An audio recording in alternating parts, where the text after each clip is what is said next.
এই রমজান মোবারকে একটা রাত আছে যেই রাতে আল্লাহ রাব্বুল আলামিন মানবতার সেই কল্যাণ করেছেন। সেই কল্যাণ কি দিয়ে করেছেন? শাহরুর রমাদান আল্লাযী উনজিলা ফীহিল কোরআন। হাদিস শরীফে এসেছে, রোজা রাখলে পরে ক্ষুধার কারণে, খালি পেটে থাকার কারণে টক্সিন জাতীয় এক প্রকারের গ্যাস তৈরি হয় পেটের ভেতরে, স্টমাকের মধ্যে, ফলে মুখে এক রকমের দুর্গন্ধের সৃষ্টি হয়। নবীজি বলেছেন, রোজাদারের মুখের থেকে যে গন্ধ বের হয় আল্লাহ পাকের কাছে রোজাদারের মুখের গন্ধ মিস্ক আম্বারের চাইতে বেশি পবিত্র। অন্তত ১৫০০ বছর আগে আল্লাহ রাব্বুল আলামিন নির্দেশ করে রেখেছেন, সূর্য সাদা হওয়া থেকে, পূর্ব দিগন্ত সাদা হওয়া থেকে শুরু করে পশ্চিম দিগন্তে যখন কালো হয়ে কালো রেখা দেখা দেবে, যখন মাগরিব হয়ে যাবে, সূর্যাস্ত যাবে, ততক্ষণ পানাহার আর স্ত্রী সম্ভোগ থেকে বিরত থাকো। ১৫০০ বছর আগের আল্লাহ রাব্বুল আলামিনের এই নোটিশ কিভাবে কার্যকরী হচ্ছে উম্মতের মধ্যে, মুসলমানদের ভেতরে। খাবার সামনে আসে, পিপাসা লেগেছে, এখন তো পিপাসা লাগে না, খুব ঠান্ডার সময়, এখন রোজা রাখতে খুব মজা হবে, তাই না? খুব মজার রোজা। কিন্তু এই রোজা যখন জুন মাস আর জুলাই মাসে আসবে, তখন টের পায় মানুষ রোজা কাকে বলে। প্রচন্ড পিপাসা, সামনে সব খাবার পড়ে আছে, একটা খাবারের দিকে রোজাদারের হাত যায় না, ঘড়ির দিকে তাকায় আর চুপ করে বসে বসে আল্লাহর জিকির করতে থাকে। আল্লাহ কয়, ফেরেশতারা দেখ, এই বান্দা বানাইতে নিষেধ করছিলি, সুবহানাল্লাহ। আল্লাহ খুশি হয়ে যান। রোজাদার অপেক্ষা করতে থাকে, ঠিক যখন কাটায় কাটায় সময়টা এসে গেছে, তখন আল্লাহর নাম করে খুরমা দিয়ে, পানি দিয়ে ইফতার শুরু করে দিল। আল্লাহ পাক খুশি হয়ে গেলেন। এই যে ইফতার, সারাদিন রোজা রাখা ইফতার করায় যে মজা, রোজা রাখলো না এরকম লোকেরাও কিন্তু ইফতার করে, করে না? পুরান ঢাকায় আছে, ঢাকার তো কয়েকটা এলাকা আছে, পুরান ঢাকার লোকেরা নাকি বলে যে, যারা রোজা রাখে না তারা বলে যে রোজা না রাখে একরকম পাপ করছি, আর ইফতার না করিয়া কবিরা গুনাহ করবো নাকি, ইফতার তো করাই লাগবে। তো খুব মজা করে ইফতার করে তারা। তো সারাদিন রোজা রেখে পেঁয়াজি, ছোলা, বুট, মুড়ি খাওয়ায় যে মজা, সারাদিন ভাত খাইয়া তারপরে ইফতারের শরীক হওয়া, ছাগলে ঘাস খাইলে যেমন লাগে ওইরকম তার মুখে লাগে, এই মজা পাবে না। রোজাদারের যে মজা লাগে সেই মজা সে পাবে না। সারা মাস রোজা থাকার পর, আল্লাহর হুকুম মেনে সারা রাত রোজা রাখার পর, তারপরে ঈদের দিনে জামা কাপড় পরিষ্কার করে, শেরওয়ানি গায়ে লাগাইয়া, পাঞ্জাবি পরে, আতর মেখে, এরপরে ঈদের জামাতে যখন দাঁড়ায় যায়, সে যে মজা পায়, সারা মাস রোজা রেখে ঈদের জামাতে গিয়ে সে যে মজা পায়, যে রোজা রাখলো না, ঈদের দিনে খুব জামা, পাজামা, সেন্ট এগুলো মেখে টেকে প্রথম কাতারে গিয়ে দাঁড়ায় গেছে, ও সেই মজা পাবে না। ওর মনের মধ্যে একটা চোর চোর ভাব থেকেই যায়। সে মনে মনে ভাবে, এই জামাত আমার না, জোর করে আসছি, এইখানে দাঁড়াবার যোগ্যতা আমার নাই। মনের মধ্যে সে একটা অপরাধী ফিল করে, সে ফিল করতে থাকে। সুতরাং রোজাদারের জন্য দুইটা খুশি, একটা হচ্ছে ইফতারের সময়, আর একটা খুশি হবে যখন আল্লাহ তাদেরকে দেখা দেবেন। সুবহানাল্লাহ। এই রোজা আল্লাহ পাক দান করেছেন। আচ্ছা, কি জন্য রোজা আমাদের দিলেন? এই জন্য দিয়েছেন যে একটা মাস পৃথিবীর মুসলমানরা না খেয়ে থাকুক দিনের বেলায়, ওই না খেয়ে থাকার যে খাবারগুলি বাঁচবে, এগুলি আল্লাহ অন্য কোনো এলাকার মানুষদের খাওয়াবেন নাকি? এই জন্য করেছেন রোজা, এই জন্য করেন নাই। রোজার ফজিলত আল্লাহর নবী বলেছেন, রমজান মুবারকের এত ফজিলত, মানুষ যখন কোন ইবাদত করে আল্লাহ পাক সেই ইবাদতের নেক আমলের সওয়াব 10 থেকে শুরু করে 700 পর্যন্ত বাড়ায় দেন। 10 থেকে শুরু করে 700 বাড়ায় দেন, ইল্লা সাওম, রোজা ছাড়া। নবীজি বলেছেন, রমজান মুবারকে কেউ যদি একটি নফল কাজ আদায় করে, একটি নফল ইবাদত করে, অন্য মাসের একটি ফরজ আদায় করার সওয়াব আল্লাহ পাক নামায়ে আমলে দিয়ে দিবেন। রমজান মুবারকে কেউ যদি একটি ফরজ আদায় করে অন্য মাসের 70টি ফরজ আদায় করার মতো সওয়াব আমলনামায় আল্লাহ দিয়ে দিবেন। সুবহানাল্লাহ। এই মাস আমাদের সামনে। আল্লাহু আকবার বলি, আল্লাহু আকবার বলি, আলহামদুলিল্লাহ। এই পবিত্র মাস আমাদের সামনে। এই মাসে এত সওয়াব, নফল হয় ফরজের মতো, আর ফরজ হয় 70টা ফরজের মতো। এত সওয়াব কেন হইল? আমরা না খেয়ে থাকি সেই জন্য নাকি? বলতে পারেন কেন হলো? একটি কারণ, শাহরু রমাদান আল্লাযী উনজিলা ফীহিল কুরআন। সুবহানাল্লাহ বলবেন না? এই রমজান মাস হচ্ছে সেই মাস যে মাসে আল্লাহ রাব্বুল আলামিন কোরআনে কারীমকে নাজিল করেছেন। এই মাসের মধ্যে একটি রাত আছে, খায়রুম মিন আলফি শাহর, যে রাতটি 1000 মাসের চাইতে বেশি গুরুত্বপূর্ণ আল্লাহর কাছে। সুবহানাল্লাহ। একটি রাত 1000 মাসের চাইতে গুরুত্বপূর্ণ। 1000 মাস ক্যালকুলেটর দিয়ে হিসাব করলে দেখা যায় যে 1000 মাসে 83 বছর 4 মাস হয়। তাহলে তার অর্থ কি এই যে একটানা 83 বছর 4 মাস ইবাদত করলে যে সওয়াব হবে, এই রাত্রে ইবাদত করলে সেই সওয়াব হবে? হতে পারে, এরকম হতে পারে, কিন্তু ব্যাখ্যাটা কি? ব্যাখ্যাটা হচ্ছে আরবিতে আলফুন শব্দ দিয়ে 1000 বোঝানো হয় না। আরবিতে যখন আলফুন বলা হয় তাহলে বোঝা যায় সংখ্যাধিক্য, বিপুল সংখ্যা, হাজার হাজার হাজার হাজার, থাউজেন্ডস এন্ড থাউজেন্ডস। এইটাকে বোঝানোর জন্য আরবিতে ব্যবহার করা হয় আলফুন, হাজার হাজার। তাহলে আল্লাহ কি বুঝাতে চাচ্ছেন? আল্লাহ রাব্বুল আলামিন তিনি আয়াত দ্বারা বুঝাতে চান, এর ব্যাখ্যা হচ্ছে এই পৃথিবীর মানবতার কল্যাণের জন্য, এই পৃথিবীর মানুষের ভালাইয়ের জন্য, মঙ্গলের জন্য হাজার হাজার মাস ধরে এই পৃথিবীর মানুষের যে কল্যাণ হয় নাই, এই রমজান মোবারকে একটা রাত আছে যেই রাতে আল্লাহ রাব্বুল আলামিন মানবতার সেই কল্যাণ করেছেন। সেই কল্যাণ কি দিয়ে করেছেন? শাহরুর রমাদান আল্লাযী উনজিলা ফীহি করে পৃথিবীর মানুষকে সেই কল্যাণ আল্লাহ দিয়েছেন। সুবহানাল্লাহ। বন্ধুগণ, কোরআন, কোরআন কি নিয়ামত আমাদের কাছে! সেই নিয়ামতকে আমরা চিনলাম না, আমরা বুঝতে পারলাম না কত বড় নিয়ামত আল্লাহ আমাদের দান করেছেন। এই কোরআন যেন আপনি শুনতে পারেন, পড়তে পারেন, বুঝতে পারেন, সেই জন্য আল্লাহ রাব্বুল আলামিন শরিয়াত কি সুন্দর ব্যবস্থা করেছে। কোরআন শোনার জন্য রমজান মুবারকে তারাবিহের নামাজের ব্যবস্থা করা হয়েছে। সুবহানাল্লাহ, সুবহানাল্লাহ। যারা সব সময় পড়তে পারেন না, কোরআন তেলাওয়াত জানেন না, অথবা সারা বছরও এক খতম কোরআন শরীফ পড়া হয় না, শরিয়াত কি সুন্দর বিধান করলো যে আপনি যেন 30 পারা কোরআন শরীফ শুনতে পারেন। এই ব্যবস্থা তারাবিহের নামাজের মধ্যে শরিয়াত করে দিয়েছে। আলহামদুলিল্লাহ, আলহামদুলিল্লাহ। যাদের টাকা কড়ি আছে আমি তাদেরকে অনুরোধ করব, যদি পারেন তাহলে মেহেরবানি করে রমজান মোবারকে উমরা পালন করবেন। আমি উমরার নিয়ত করে এসেছি, ঢাকা থেকে উমরার নিয়ত করে এসেছি, আপনাদেরকে দেখে গেলাম। আর আমি এখান থেকে ডাইরেক্ট মদিনা মুনাওয়ারায় চলে যাব ইনশাআল্লাহ। লাইলাতুল কদর পর্যন্ত হারামাইন শরীফাইনে কাটাতে চাই, নিয়ত করেছি। আপনারা দোয়া করুন আল্লাহ যেন কবুল করেন। কি মজা যখন আপনি হারামাইন শরীফাইনে যখন তেলাওয়াত শুনবেন, আপনার কাছে মনে হবে যেন কোরআন শরীফ নাজিল হতেছে। সুবহানাল্লাহ। সেখানে তো নামাজের পরে হাত তুলে মোনাজাত করা হয় না, শুধুমাত্র রমজান মুবারকে বেতেরের নামাজের মধ্যে ইমাম সাহেব হাত তুলে মোনাজাত করেন। গত বছর রমজান মুবারকের লাইলাতুল কদরে আমি ছিলাম, গত কয়েক বছর ধরে আল্লাহ যাওয়ার তৌফিক দিয়েছেন দয়া করে। সেখানে লাইলাতুল কদরে পত্রিকাগুলি লিখেছে 30 লাখের উপরে লোক ছিল মক্কা শরীফের হারাম শরীফে। 30 লাখের উপরে। যখন তেলাওয়াত হচ্ছে, মুনাজাত করতেছেন ইমাম সাহেব কাঁপতেছেন, মুনাজাত করতেছেন, কাঁদতেছেন, আর গোটা হারাম জুড়ে কান্নার রোল পড়ে গিয়েছে। কিভাবে কাঁদতেছে! সারাদিন মানুষ রোজা রেখে তারপর ইফতার করতে যখন বসে, আমি সেই জান্নাতের কথা কেমনে আপনাদের বুঝাবো? রসগোল্লা কেমন লাগে বক্তৃতা দিয়ে 6 ঘন্টা বক্তৃতা দিয়েও বোঝানো যাবে না। যদি মুখের মধ্যে ঢুকাইতে পারি তাহলে বুঝবেন যে মজাটা কি। এটা তো আমি বুঝাইতে পারবো না কি মজাটা লাগে। সারাদিন রোজা রাখার পর সমস্ত লক্ষ লক্ষ মুসল্লিরা বসে আছে মক্কা শরীফে, কাবা শরীফ সামনে, এখানে বসে আছে।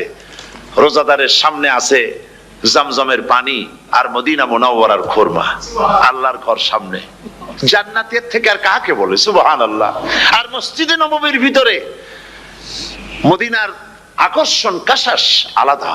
মদিনা শরীফের আপনাকে যদি পাইয়া যায় কোন আরব, কোন মাদানী, আপনারা ছাড়বি না, আদর করে পাশে বসাবে, তোমারে আমি এই জিনিস খাওয়াবো, এইটা দিয়ে ইফতার করাবো, আমার কাছ দিয়ে তুমি উঠতেই পারবে না, আপনাকে জোর করে বসায় দিবে।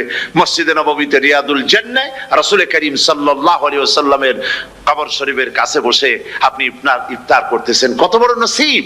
সেই জন্য আমি বলি, হলিডে করার জন্য আমেরিকা, সিঙ্গাপুর, হাবিজাবি এই সমস্ত ঘুরে কোনো লাভ নাই। হলিডে করতে চান, রমজান মুবারকে চলে যান হারামাইনুশ শরীফাইন, মদিনা আল মুনাওয়ারা, মক্কা আল মুকাররমা, কপাল খুলে যাবে, জিন্দেগীর সমস্ত গুনাহ খাতা আল্লাহ পাক maaf করে দিবেন। রাসূল করিম সাল্লাল্লাহু আলাইহি ওয়াসাল্লাম বলেছেন, রমজান মুবারকে যে উমরা করলো সেজন্য হজ আদায় করলো। সুবহানাল্লাহ। অন্য রিওয়ায়াতে এসেছে, যে ব্যক্তি রমজান মুবারকে উমরা করলো সেজন্য আমার সাথে হজ আদায় করলো। সুবহানাল্লাহ। তো বলতেছিলাম যে কোরআনে কারীম হচ্ছে একটি বিরাট নিয়ামত। এই নিয়ামত শোনানো হয় রমজান মুবারকে। আমি এবার এসে খুব খুশি হলাম একথা শুনে যে ইস্ট লন্ডন মসজিদ তারা একটা ব্যবস্থা করেছে, সুন্দর একটা রেডিও তারা আবিষ্কার করেছে। না কি করছেন আপনারা? ট্রান্সমিটার তৈরি করেছেন। ওনারা ওখানে রেডিও বিক্রি করেন, আপনারা বহুটা খরচ করেছেন, তারা হাজার হাজার পাউন্ড খরচ করে টাওয়ার বানিয়েছেন এবং একটা ফ্রিকোয়েন্সি তারা নিজেরা নিয়েছেন, আর রেডিওগুলি 125 পাউন্ড করে ওনারা দিচ্ছেন খরচ হিসেবে। এটা যারা নিয়ে যায় ঘরের মধ্যে বসে তারাবিহের তেলাওয়াত তারা শুনতে পাবেন। মহিলারা অনেক সময় আসতে পারেন না, মহিলারা ঘরে বসে শুনতে পারবেন। ওই ইস্ট লন্ডন মসজিদে যত ওয়াজ হবে, তেলাওয়াত হবে, নামাজ হবে, আজান হবে, ওয়াজ হবে, জিকির হবে, সব আপনার ঘরে বসে আপনি শুনতে পারবেন। আল্লাহ রাব্বুল আলামিন এই ইকদামকে, এই পদক্ষেপকে আল্লাহ কবুল করুন, সবাই বলেন আমিন। এবং প্রত্যেকের ঘরে ঘরে এই রেডিও পৌঁছে যাক, আমরা বলি আমিন। আল্লাহ যেন কবুল করেন। আপনি ঘরে বসে মসজিদের সমস্ত প্রোগ্রাম পেতে পারবেন। আর কি সুন্দর, সেখানে যিনি তেলাওয়াত করেন, আজান দেন, আলহামদুলিল্লাহ, তার আজান শুনলে পরে তো মনে হয় যে আমি মক্কা শরীফে চলে গেছি, মদিনায় চলে গেছি। আর তেলাওয়াতও কত সুন্দর, আলহামদুলিল্লাহ। আল্লাহ তার প্রতি রহম করুন, আমরা বলি আমিন। সুতরাং বলতেছিলাম যে এই পবিত্র রমজানুল মুবারক, এটি কি, জিনিসটা কি, জিনিসটা বোঝাবার জন্য আমি বলি, যেমন এই ঘড়িটা এটা কেনার পর 2-1 বছর পর এটা ফাস্ট হয় অথবা কি হয়, স্লো হয়ে যায়। তখন এটাকে সারার জন্য আমরা হসপিটালে দিই। হসপিটাল মানে লন্ডন হসপিটাল না, ঘড়িরও হসপিটাল আছে। তো ঘড়ির হসপিটালে দিলাম, ওরা এটাকে দেখে শুনে ওয়াইলিং করে টরে দিল ঠিক মতো। একবার যদি ঠিক করে দিল, আবার আমার 1-2 বছর চললো, আর কোনো ডিস্টার্ব করবে না, ঠিক কিনা? আপনার গাড়ির ইঞ্জিন যদি কোনো রকমের অসুবিধা করে, তাহলে গাড়ির ইঞ্জিনকে ওভারহোলিং করতে হয়, ইঞ্জিন ডাউন দিতে হয়। একবার যদি ইঞ্জিন ডাউন দিলেন, ওভারহোলিং করলেন, তাহলে আপনার এই গাড়ি 5-6 বছরের জন্য আর হাত দিতে হবে না। এই কথাগুলি বুঝতে পারছেন কিনা? সারা জীবন, সারা মাস অন্যায় করার পরে, গুনাহ করার পরে মানুষের অন্তঃকরণে কালিমা লেগে যায়। আল্লাহ রাব্বুল আলামিন রমজান মুবারকের একটা ব্যবস্থা করেছেন, ইঞ্জিন ওভারহোলিং এর মতো, ইঞ্জিন ডাউন দেওয়ার মতো। আপনার কালবকে, আপনার আত্মাকে, আপনার বিবেককে, আমার বিবেককে পরিষ্কার করার জন্য রমজান মাস করে দিয়েছেন। রমজান মুবারকের একটি মাসের কোর্স যদি কমপ্লিট করা যায়, তাকওয়া দিয়া যদি ভরে দেওয়া যায়, তাহলে বাকি 11 মাস আরামসে চলবে, কোনো অসুবিধা হবে না। নবীজি বলেছেন, রমজান মুবারকে মাস আসার সঙ্গে সঙ্গে আল্লাহ রাব্বুল আলামিন তিনি জান্নাতের সমস্ত দরজাগুলি খুলে দেন, আর জাহান্নামের সব দরজাগুলি আল্লাহ রাব্বুল আলামিন বন্ধ করে দেন। সুবহানাল্লাহ। আর শয়তানকে শৃঙ্খল দিয়ে বেঁধে ফেলা হয়, শিকল দিয়ে শয়তানরা বাঁধা হয়ে যায়।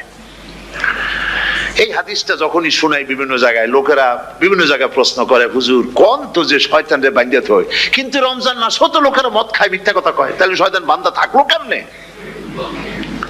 আমি বলি, দেখেন, এরও ব্যাখ্যা আছে।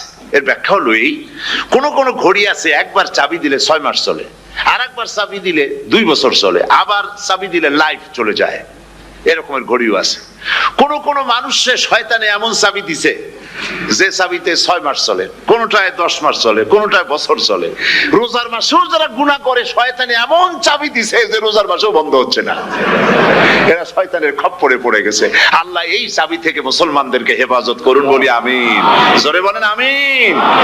শয়তান থেকে পানাহ কেউ দিতে পারে না, কোন গভর্নমেন্ট পারবে না। ব্রিটিশ গভর্নমেন্ট পারবে নাকি? American government? কেউ পারবে না। শয়তান থেকে পানাহ দিতে পারে কেবলমাত্র কে? ওই আল্লাহ রাব্বুল আলামিন আমাদেরকে শিখায় দিয়েছেন শয়তানের ওয়াসওয়াসা থেকে আমার কাছে পানাহ চাও।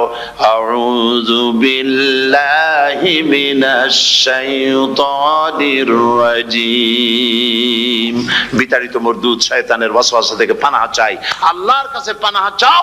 আল্লাহ পাক বলেন আমি পানাহ দিতে পারি শয়তানের ওয়াসওয়াসা থেকে।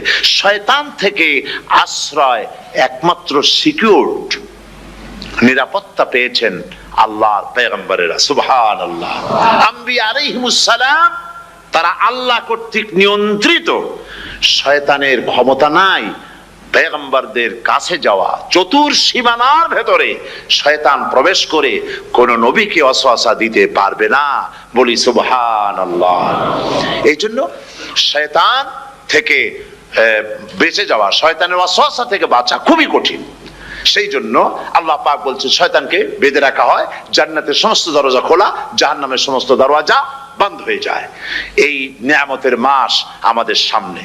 প্রত্যেকটি যখন কোন ওয়ার্কশপ হয়, তো ওয়ার্কশপের জন্য এক একটা কি বলে সিলেবাস থাকে।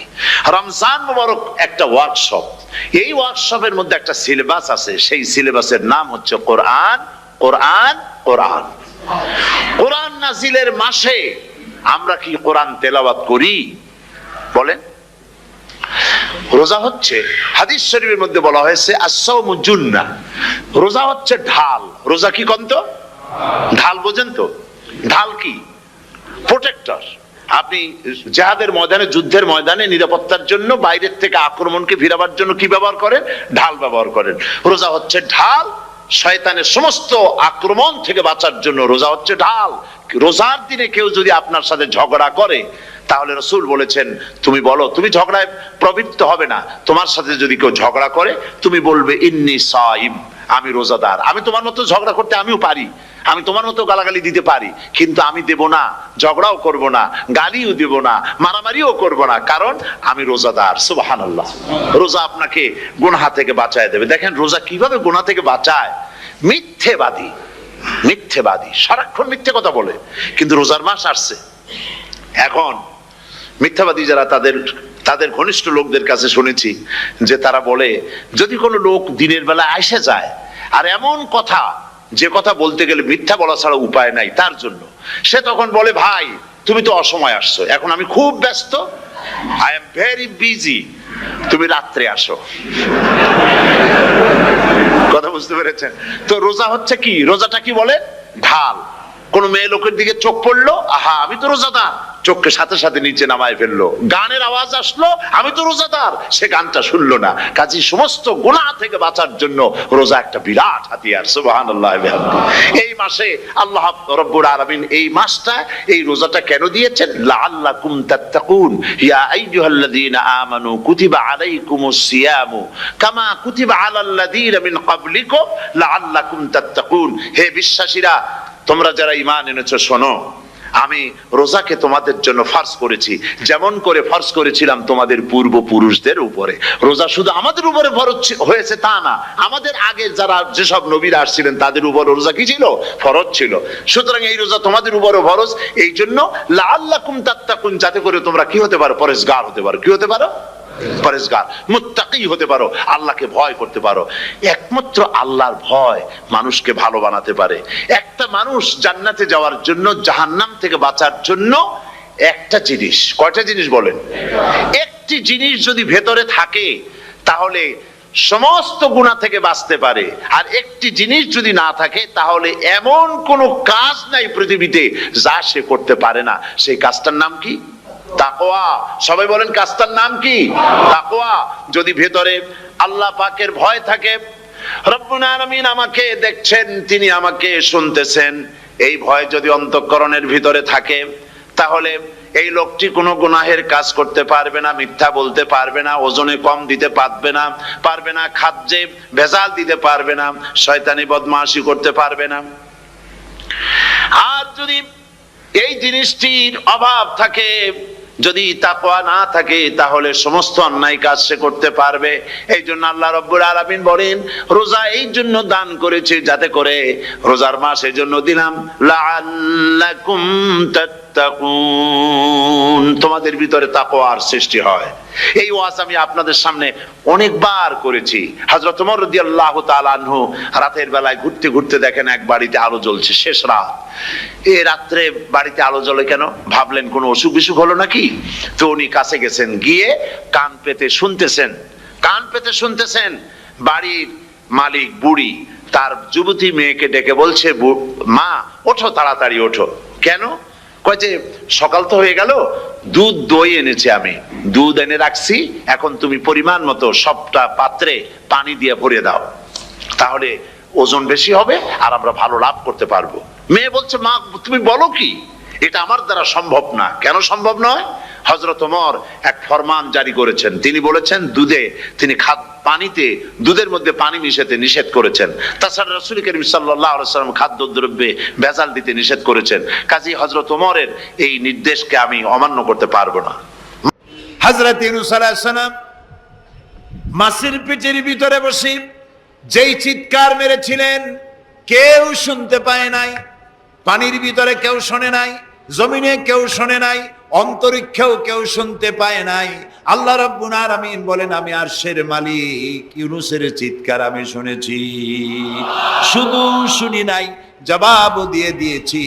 ফাস্তাজাবনা লাহু ওয়া নাজ্জাইনাহু মিনাল গাম্মি ওয়া কাযালিকা মুমিনিন। আমি ইউনূসের ডাকের সাড়া দিয়া দিলাম, বিপদ থেকে বাঁচাই দিলাম। মাছের পেটের ভিতরে যন্ত্রণা শুরু হয়ে গেল, মাছ দেখলো বমি না করলে আর বাঁচবো না, এমন অবস্থা মাছের হয়ে গেল। মাছ পেটের ব্যথার জ্বালায় বেশি উঠলো, কেনারায় চলে গেল। ইউনূস আলাইহিস সালামকে বমি করে ফেলে দিল, মাছও বাঁচলো, ইউনূস আলাইহিস সালামও বাঁচলেন। আল্লাহ তাআলা বলেন, শুধু ইউনূস রে নয়, ওয়া কাযালিকা নুজিল মুমিনিন, আমার মুমিন বান্দারা যদি বিপদে পড়ে, এরকম বিপদে যদি পড়ে যায় আর আমারে যদি ডাকে, আমি আল্লাহ রাব্বুল আলামিন এই বিপদ থেকে, যত বড় বিপদ হোক, আমি আল্লাহ বাঁচায় দেব। তা আল্লাহ বিপদ থেকে বাঁচাবেন। পৃথিবীতে মুসলমানদের চাইতে শান্তিপ্রিয় আর কোন জাতি নাই, হতে পারে না। আলহামদুলিল্লাহ বলেন। এখন আল্লাহ তাআলা বলছেন যে ফামান তাবিয়া হুদায়া ফালা খাউফুন আলাইহিম ওয়ালা হুম ইয়াহজানুন। প্রিয় ভাই সব, কোরআনের কথা বলতে গেলে রাতের পর রাত লেগে যায়, কারণ এক মহাসমুদ্র। এটা কি মহাসমুদ্র? কোরআন। এই কোরআন আল্লাহ তাআলা আমাদেরকে শুধু তেলাওয়াত করতে পাঠান নাই। আমাদের অভ্যাস হয়েছে যে খালি তেলাওয়াত করি, মুখস্থ করি। দেখেন না, রমজান মাস শেষ হয়ে গেলে পরে বন্ধু বান্ধব আত্মীয় স্বজন সব এক জায়গায় বসে এক একজন গল্প করে, ভাই আমার পুত্রবধূ 13 খতম, আমার বউ 7 খতম, আমার নাতনি 11 খতম, আর আমি এমনি খতম হয়ে গেছি। প্রিয় ভাই সব, আপনারা বলেন, কোরআন শরীফকে এইভাবে শুধু খতম করার জন্য আসছে?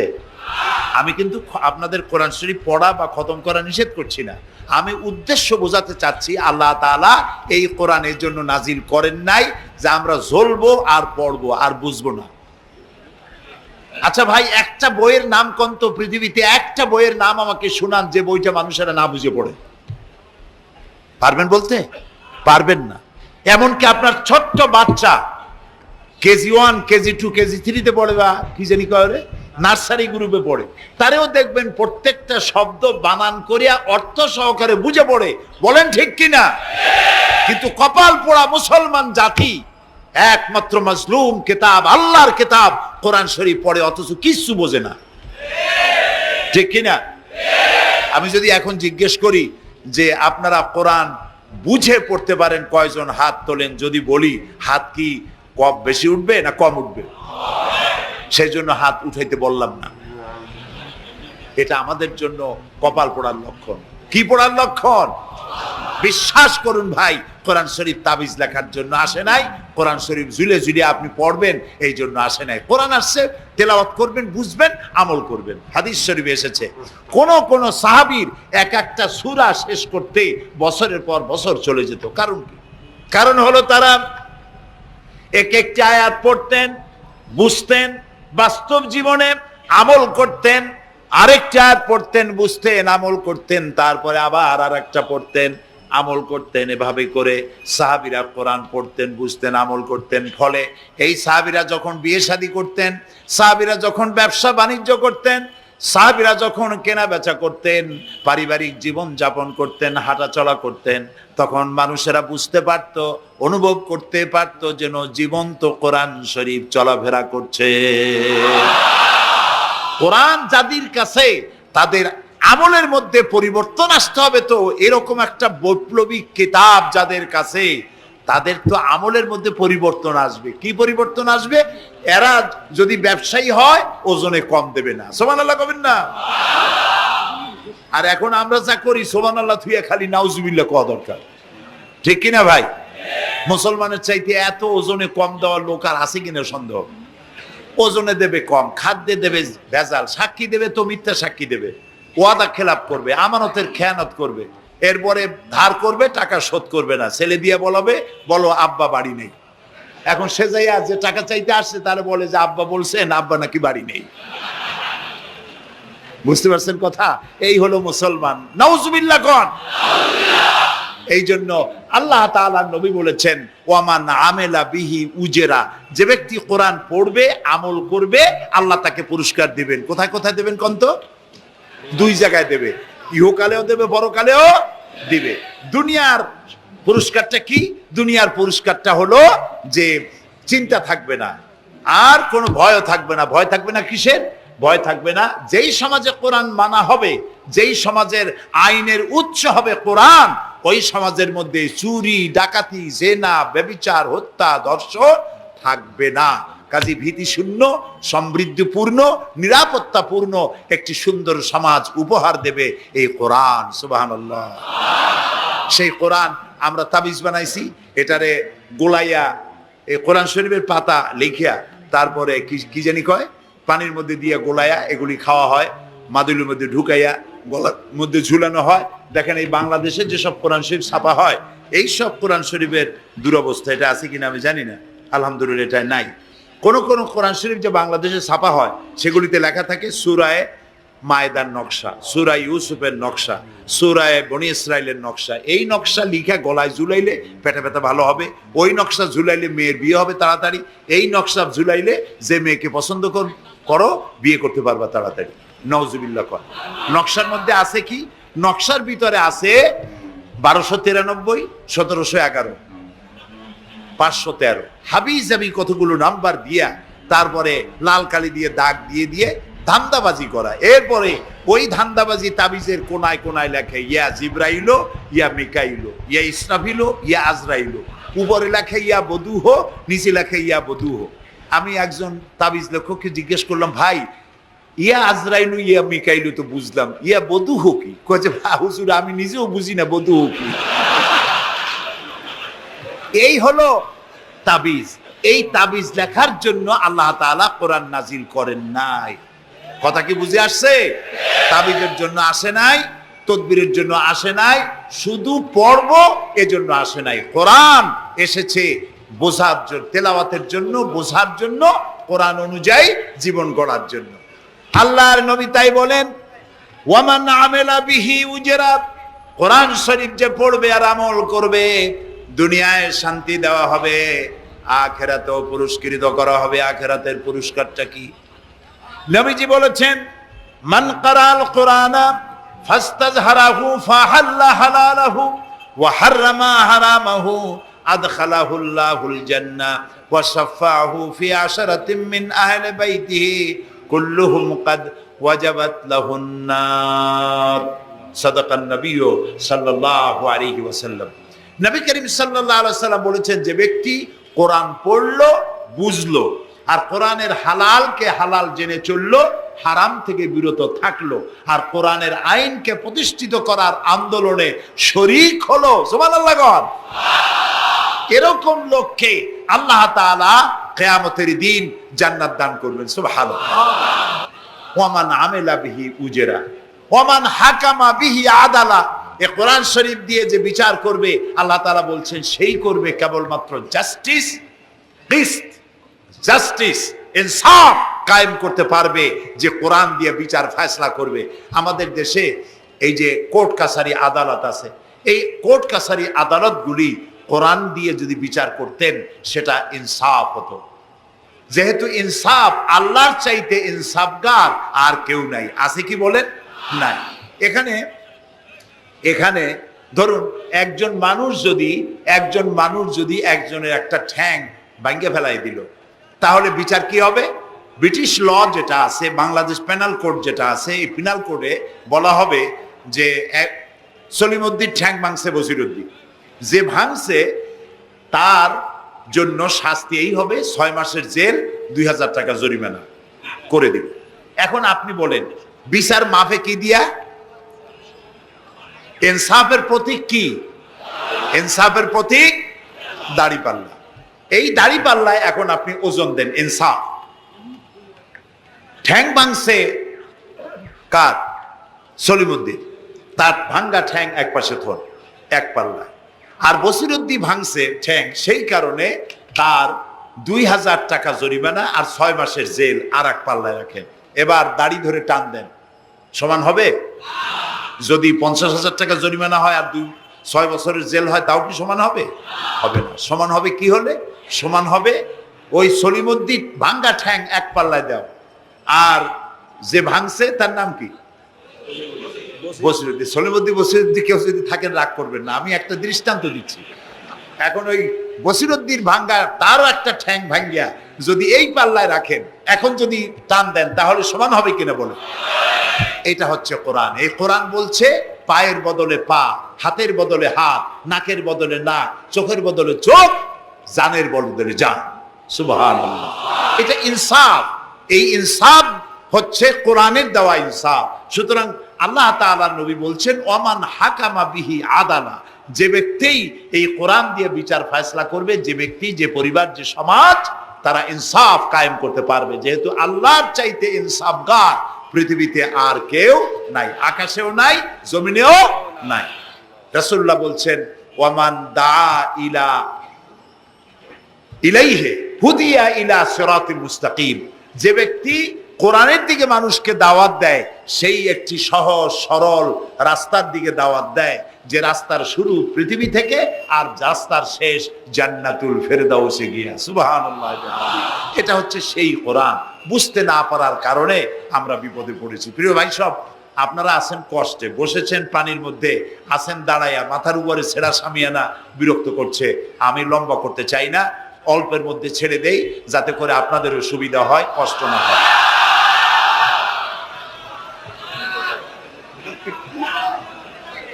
আমি না, তবুও আমি খুব লম্বা করব না, অল্পতে আমরা যাতে বুঝতে পারি এরকম একটু কথা আমি বলতে চাই, একটু বলি, এবং সেইটা বলবো, হ্যাঁ সেইটাই বলবো যেটা আপনারা শুনতে চান, সেইটাই বলবো যেটা শুরু করেছিলেন আমাদের রফিকুল ইসলাম খান ভাই, মহানগরীর সেক্রেটারি জনাব রফিকুল ইসলাম খান। আল্লাহ তাআলা ওনার প্রতি রহম করুন, আমরা বলি আমিন। এবং আমার বক্তৃতার পরে আমরা আমাদের সম্মানিত অ্যাসিস্ট্যান্ট সেক্রেটারি জেনারেলের কিছু কথা আমরা শুনবো ইনশাআল্লাহ। তো আমি ওই আয়াতটা দিয়েই কথা বলি। আল্লাহ তাআলা বলছেন, ইয়া আইয়ুহাল্লাযীনা আমানু হাল আদুল্লুকুম আলা তিজারাতিন তুনজিকুম মিন আযাবিন আলীম তু'মিনুনা বিল্লাহি ওয়া রাসূলিহি ওয়া তুজাহিদুনা ফি সাবিলিল্লাহি বিআমওয়ালিকুম ওয়া আনফুসিকুম যালিকুম খায়রুল লাকুম ইন কুনতুম তা'লামুন। হে বিশ্বাসীরা, তোমরা যারা ঈমান এনেছো শোনো।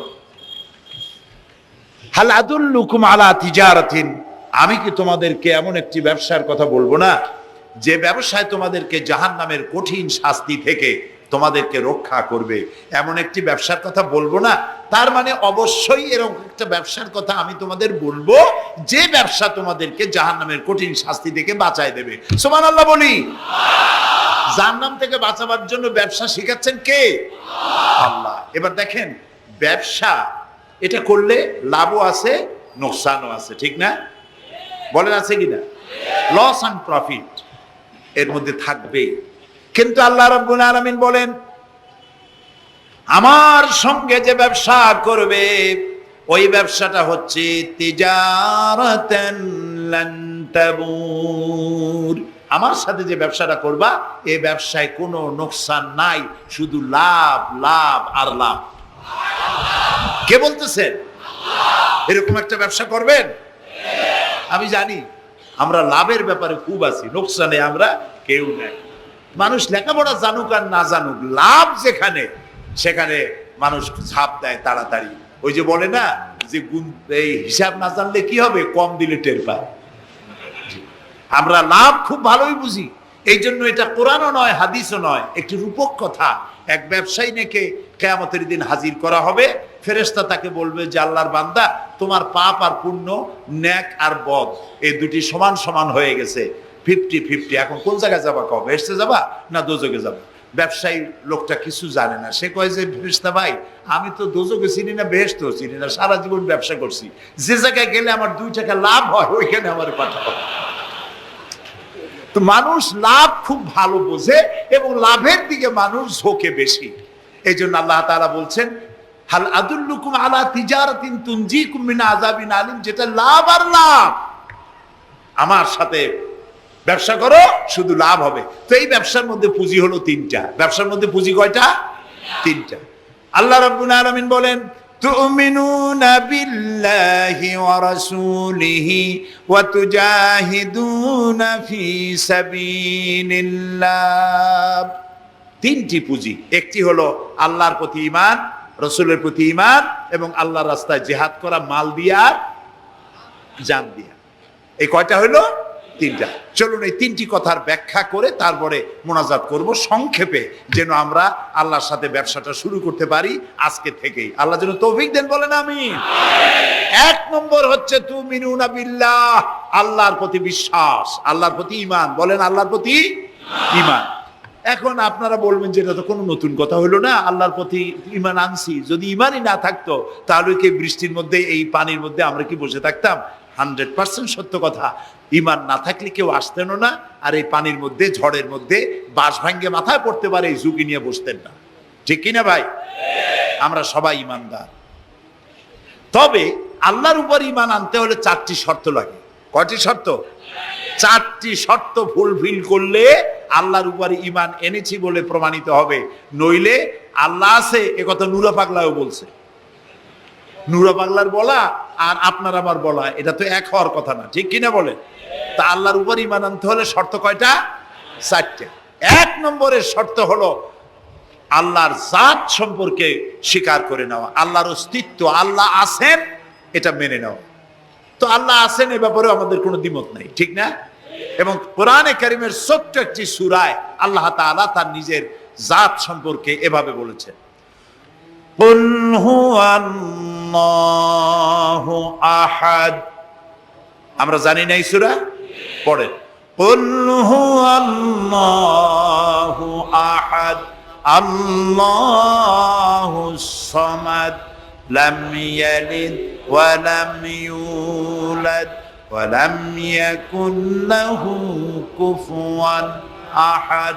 আল্লাহ তাআলা বলেন, বলো হে নবী আপনি বলুন, আল্লাহ এক এবং একক, তিনি কারো মুখাপেক্ষী নন, তিনি কাউকে জন্ম দেন নাই, তাকেও কেউ জন্ম দেয় নাই। দুনিয়া এই আকাশে এবং জমিনে তার সমকক্ষ কেউ নাই। তিনি এক, তিনি একক, তিনি ছিলেন, তিনি আছেন এবং তিনি থাকবেন। লাইসা কামিসলিহি শাইউন, তার মতো কেউ নাই। তবে প্রশ্ন ওঠে আল্লাহ আছেন কোথায়? এরকম একটা প্রশ্ন করা যেতে পারে, আল্লাহ কোথায় আছেন? বলতে পারবেন কোথায় আছে? এটি নিয়ে বিভ্রান্তি আছে মানুষের মধ্যে। কেউ বলেন আল্লাহ সদা সর্বত্র বিরাজিত, সব জায়গায় তিনি আছেন। এই কথাটি সত্য নয়। আল্লাহর যদি সব জায়গায় থাকা লাগে তাহলে পৃথিবীর মধ্যে ভালো জায়গাও আছে, খারাপ জায়গাও আছে। আছে না খারাপ জায়গা? আমি সেসব জায়গার নাম নিলাম না, আপনারা বুঝে নেন। তাহলে আল্লাহ সব জায়গায় থাকলে এই কথা যদি সত্য হয় তাহলে এটি অত্যন্ত বেয়াদবিমূলক কথা, এ কথা ঠিক না। আল্লাহ আছেন কোথায়? আল্লাহ নিজেই বলছেন তিনি কোথায় আছেন। কোরআনে কারিমে রব্বুল আলামিন তিনি কোথায় আছেন একথা তিনি নিজেই বলে দিয়েছেন। আর রাহমানু আলাল আরশিস তাওয়া, আল্লাহ তাআলা আরশের উপরে আছেন, সুবহানাল্লাহি ওয়া বিহামদিহি। এবং প্রত্যেক রাত্রে তিনি শেষ রাত্রে প্রথম আকাশে আসেন, নবী করিম সাল্লাল্লাহু আলাইহি সাল্লাম বলেছেন। প্রিয় ভাই সব, তো আল্লাহ তাআলা সদা সর্বত্র বিরাজমান যে কথাটা বলা হয় এটা আক্ষরিক অর্থে ওরকম না, এটা ব্যাখ্যা সাপেক্ষে কথা। আল্লাহ সদা সর্বত্র সব জায়গা সম্পর্কে ওয়াকিফাল, তিনি সব জানেন, সব দেখেন। তিনি সামিউন, তিনি বাসিরুন, তিনি দেখতে পান, তিনি শুনতে পান। আপনার আমার দেখার মধ্যে কোনো বাধা, প্রাচীর, অবস্ট্রাকশন কিছু একটা থাকতেই পারে। আল্লাহর দেখার মধ্যে কোনো বাধা নাই। অন্ধকার রাতেও দেখেন, কুয়াশাচ্ছন্ন হলেও দেখেন, মেঘের মধ্যেও দেখেন, তার দেখায় কোনো বাধা নাই, তার শোনায় কোনো বাধা নাই। এমন কি মহাসাগরের অতল তলদেশে ছোট্ট পাথরের গায়ে লাগানো একটি ছোট্ট পোকা, যাকে মাইক্রোস্কোপ যন্ত্র ছাড়া দেখা যায় না, এমন ছোট্ট সূক্ষ্ম একটি পোকাও যদি, ক্ষুদ্র একটি পোকাও যদি পেটের জ্বালায় অথবা ক্ষুধার জ্বালায় চিৎকার মারে, কেউ শুনতে পায় না।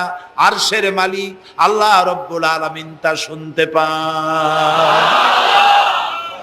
এ হচ্ছে আল্লাহ, তিনি সব শুনতে পান, সব দেখতে পান। তার জাত সম্পর্কে স্বীকার করে নেওয়া, মেনে নেওয়া, তিনি আছেন, তার শক্তি সহকারে তাকে মানা। আমরা যে কোনো জিনিস বিশ্বাস করি তার শক্তি সহকারে বিশ্বাস করি। বাতাসকে বিশ্বাস করি, প্রচন্ড বেগে বয়ে গেলে আমাদের মাথার উপরে যা আছে ভাঙিয়ে চুরিয়ে সব শেষ করি ভালো, এভাবে বিশ্বাস করি।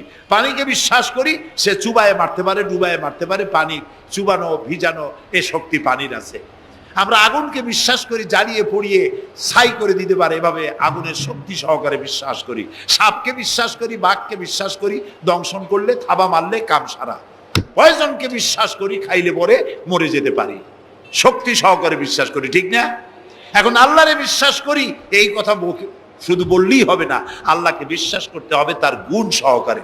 সেই জন্য 4টি শর্তের 1 নম্বর শর্ত হলো আল্লাহর অস্তিত্বকে মানা। 2 নম্বরের শর্ত হচ্ছে আল্লাহর গুণাবলীকে স্বীকার করা, মেনে নেওয়া। আল্লাহর গুণাবলী কি? কোরআন শরীফে আল্লাহর অনেকগুলি নাম আছে। আল্লাহ এ হচ্ছে ইসমে জাত। আল্লাহ এটা কি? ইসমে জাত, আসল নাম কি? আল্লাহ। বলেন সবাই আল্লাহ ন, কিন্তু আল্লাহ এটা অশুদ্ধ, বলার সময় মুখটা গোল হয়ে যাবে। আল্লাহ বলেন সবাই আল্লাহ। কি মধুর নাম, সুবহানাল্লাহ, সুবহানাল্লাহ। আল্লাহ নিজেই বলেছেন ওয়ালাহুল আসমাউল হুসনা, আল্লাহ রয়েছে সুন্দর সুন্দর নাম। 99টি নামের কথা কোরআনে কারিমে আল্লাহ তাআলা নিজেই বলেছেন, সুবহানাল্লাহ। এখন ওই নামগুলিকে বলা হয় সিফাতি নাম, অর্থাৎ গুণবাচক নাম। এই গুণ সহকারে তাকে স্বীকার করতে হবে। তিনি রাজ্জাক, খেতে দেওয়ার মালিক কে? আল্লাহ। তিনি রব, সৃষ্টি করেন। তিনি খালেক, তিনি স্রষ্টা। তিনি রব, তিনি প্রতিপালনকারী। তিনি রহমান, তিনি দয়ালু। তিনি রহিম, তিনি রহমান, তিনি দাতা। রহিম, তিনি দয়ালু। অর্থাৎ প্রত্যেকটা নামের এক একটা শব্দ অর্থ আছে এবং সেই অর্থ সহকারে বিশ্বাস করতে হবে তাকে। এই বিশ্বাস যদি আমরা করতে পারি তাহলে শিরক থেকে আমরা বাঁচতে পারবো, সুবহানাল্লাহ বলেন। আচ্ছা বলেন তো, সন্তান দেওয়ার মালিককে, সন্তান না দেওয়ার মালিককে, হায়াতের মালিককে, মওতের মালিককে, খেতে দেওয়ার মালিককে, কষ্ট দেওয়ার মালিককে, কষ্ট থেকে বাঁচাবার মালিককে, সব কিছুর মালিককে। এইভাবে আমরা কি বিশ্বাস করি? না, সবাই করি না। যারা বলেছেন আমিও বিশ্বাস করি, হ্যাঁ বিশ্বাস আমাদের থাকতে পারে, কিন্তু অনেক লোক আছে এভাবে বিশ্বাস করে না বলেই বিবাহ করেছে, সন্তান হয় না, তখন শাহ আলী বাগদাদি রহমতুল্লাহ আলাইহের মাজারে গিয়া সেখানে বসে তার ওই মাজারের কাছে গিয়ে চাইলো, আমারে সন্তান দাও, খাজা বাবার সন্তান দাও। অথবা হাইকোর্টের মাজারে বৃহস্পতিবার দিন গিয়ে ভিড় করলো, বাবা সন্তান দাও, অথবা মামলায় পড়েছি বাঁচায় দাও, পরীক্ষা দেবে ছেলে পাস করায় দাও, ইত্যাদি। বলেন এরকম? বলে না? জায়েজ নাই, একদম জায়েজ নাই। কাকে বলতে হবে? আল্লাহর নবী বলেছেন ওয়াইজা সাআলতা ফাসআলিল্লাহ, কিছু বলতে চাইলে আল্লাহরে বলো। ওয়াইজা সাআলতা ফাসআলিল ফাস ওয়াইজা ইসতাআনতা ফাসতাইন বিল্লাহ, সাহায্য যদি চাও আল্লাহর কাছে সাহায্য চাও। আমরা সূরা ফাতিহার ভিতরে প্রত্যেক নামাজের প্রতি রাকাতি বলি ইয়্যাকা না'বুদু ওয়া ইয়্যাকা নাস্তাঈন, আল্লাহ তাআলা একমাত্র তোমার ইবাদত করি আর একমাত্র তোমারই কাছে সাহায্য কামনা করি। হযরত ইব্রাহিম আলাইহিস সালাম আমাদের জাতির পিতা। একটু আগে আমরা বলছি না সবাই, ইব্রাহিম আলাইহিস সালামকে আগুনে, এটারে এদিক ফিরিয়ে দিল কে? ইব্রাহিম আলাইহিস সালামকে আগুনে যখন ফেলে দেওয়া হচ্ছিল তখন হযরত জিবরাইল এসে বলছিলেন আমার কাছে সাহায্য চাও ইব্রাহিম, আমি তোমারে আগুন দিয়ে বাঁচায় দেব। এই যে ইব্রাহিম আলাইহিস সালামের কাছে তাকে সাহায্য দেওয়ার জন্য বলা হলো, এটা কি ঘোরাঘুরি করে? এই মাইকের হর্ন ঘুরান কেন? যেমন ছিল ওইদিকে দিয়ে দেন, আমারে শোনায় তো লাভ নাই। প্রিয় ভাই সব, ইব্রাহিম আলাইহিস সালামকে জিবরাইল বললেন আমার কাছে সাহায্য চাও। ইব্রাহিম আলাইহিস সালাম সাহায্য চাইছিলেন? বলেন চাইছিলেন? হযরত ইব্রাহিম বলেছেন জিবরাইল আমি কেন সাহায্য চাইব তোমার কাছে? আমি তো এমন কোন অন্ধ আল্লাহর ইবাদত করি না যিনি তার নিজের চোখে তার গোলামের দুঃখ দুর্দশা দেখতে পান না। আল্লাহ কি দেখছেন না যে আমি বিপদে পড়ছি? আমি তোমার কাছে কেন সাহায্য চাইবো? আমি আগুনে পড়লে যদি আল্লাহ খুশি হন তাহলে আমি তো এভাবে 1000 বার করতে রাজি আছি আমার আল্লাহকে খুশি করার জন্য। এটা হলো আল্লাহর প্রতি বিশ্বাস এবং আল্লাহর কাছে চাওয়া। চাইতে হবে কার কাছে? আমি বিপদে পড়ছি বলবো কারে? আমি অশান্তিতে আছি বলবো কারে? আমার অভাব আছে বলবো কারে? সব অবস্থায় আল্লাহকে বলতে হবে। দেখুন আমাদের জাতির পিতা ইব্রাহিম আলাইহিস সালামের কথা এ কোরআন শরীফে আল্লাহ তাআলা বলে দিয়েছেন। তিনি কি বলেছেন? হযরত ইব্রাহিম বলেছেন আল্লাযী হুয়া ইউতঈমুনি ওয়া ইয়াসকিন, আমি যখন ক্ষুধার্ত হই আল্লাহ আমারে খাওয়ান, আমি যখন তৃষ্ণার্ত হই আল্লাহ আমারে পান করান। ওয়া ইযা মারিতু ফাহুয়া ইয়াশফিন, আমি যখন অসুস্থ হই আল্লাহ আমারে রোগ মুক্ত করেন। সুবহানাল্লাহ। আইয়ুব আলাইহিস সালাম 18 বছর রোগ ভোগ করলেন, কষ্ট পাইলেন, তিনি সাহায্য কার কাছে চাইছিলেন? ইউনূস আলাইহিস সালামের মতো বিপদে এই পৃথিবীর কোন মানুষ এত বড় বিপদে পড়ে নাই। মাছে তারে গিলে ফেললো, পানির অতল তলদেশে মাছ চলে গেল, মাছের পেটে দরজা নাই, জানালা নাই, ভেন্টিলেটর নাই, মাথা গলাইয়া কোন রকম বাইর হবে এমন কোন পথ নাই, বাঁচার কোনো উপায় নাই। হযরত ইউনূস আলাইহিস সালাম যখন মাছের পেটের ভিতরে বিরাট বিপদে পড়ে গেলেন, হযরত ইউনূস আলাইহিস সালাম সাহায্য কার কাছে চেয়েছিলেন বলুন? তিনি বললেন, আল্লাহ তাআলা তার ঘটনা কোরআন শরীফের মধ্যে এভাবে বর্ণনা করেছেন ওয়াযান্নুন ইয যাহাবা মুগাদিবান ফাযান্না আন লান নাকদিরা আলাইহি ফানাদা ফিয যুলুমাতি আন লা ইলাহা ইল্লা আনতা সুবহানাকা ইন্নী কুনতু মিনাজ জালিমিন। আল্লাহ শোনাচ্ছেন, ও পৃথিবীর মানুষেরা শোনো, ইউনূসকে যখন মাছে গিলে ফেললো সে তখন ত্রিবিধ ফানাদা ফি যুলুমাত জমায় কাসির, ত্রিবিধ অন্ধকারের ভেতর থেকে তিনি চিৎকার মারলেন। রাতের অন্ধকার, মাছের পেটের অন্ধকার, পানির অন্ধকার, এই ত্রিবিধ অন্ধকারের মধ্য থেকে ইউনূস আলাইহিস সালাম চিৎকার মারলেন, লা ইলাহা ইল্লা আনতা, আয় আল্লাহ তুমি ছাড়া কোনো ইলাহা নাই, সুবহানাকা আমি তোমার প্রশংসা করছি, আয় আল্লাহ তাআলা আমি আমার নফসের উপরে জুলম করেছি। আমার উপরে আমি জুলম করেছি। আল্লাহ তাআলা এই চিৎকার শুনেছিলেন, শুনেছেন? হযরত ইউনূস আলাইহিস সালাম মাছের পেটের ভিতরে বসে যেই চিৎকার মেরেছিলেন কেউ শুনতে পায় নাই। পানির ভিতরে কেউ শোনে নাই, জমিনে কেউ শোনে নাই, অন্তরিক্ষেও কেউ শুনতে পায় নাই। আল্লাহ রাব্বুল আলামিন বলেন, আমি আরশের মালিক ইউনূসের চিৎকার আমি শুনেছি। শুধু শুনি নাই, জবাবও দিয়ে দিয়েছি। ফাস্তাজাবনা লাহু ওয়া নাজ্জাইনাহু মিনাল গাম্মি ওয়া কাযালিকা নুনজিল মুমিনিন। আমি ইউনূসের ডাকের সাড়া দিয়া দিলাম, বিপদ থেকে বাঁচাই দিলাম।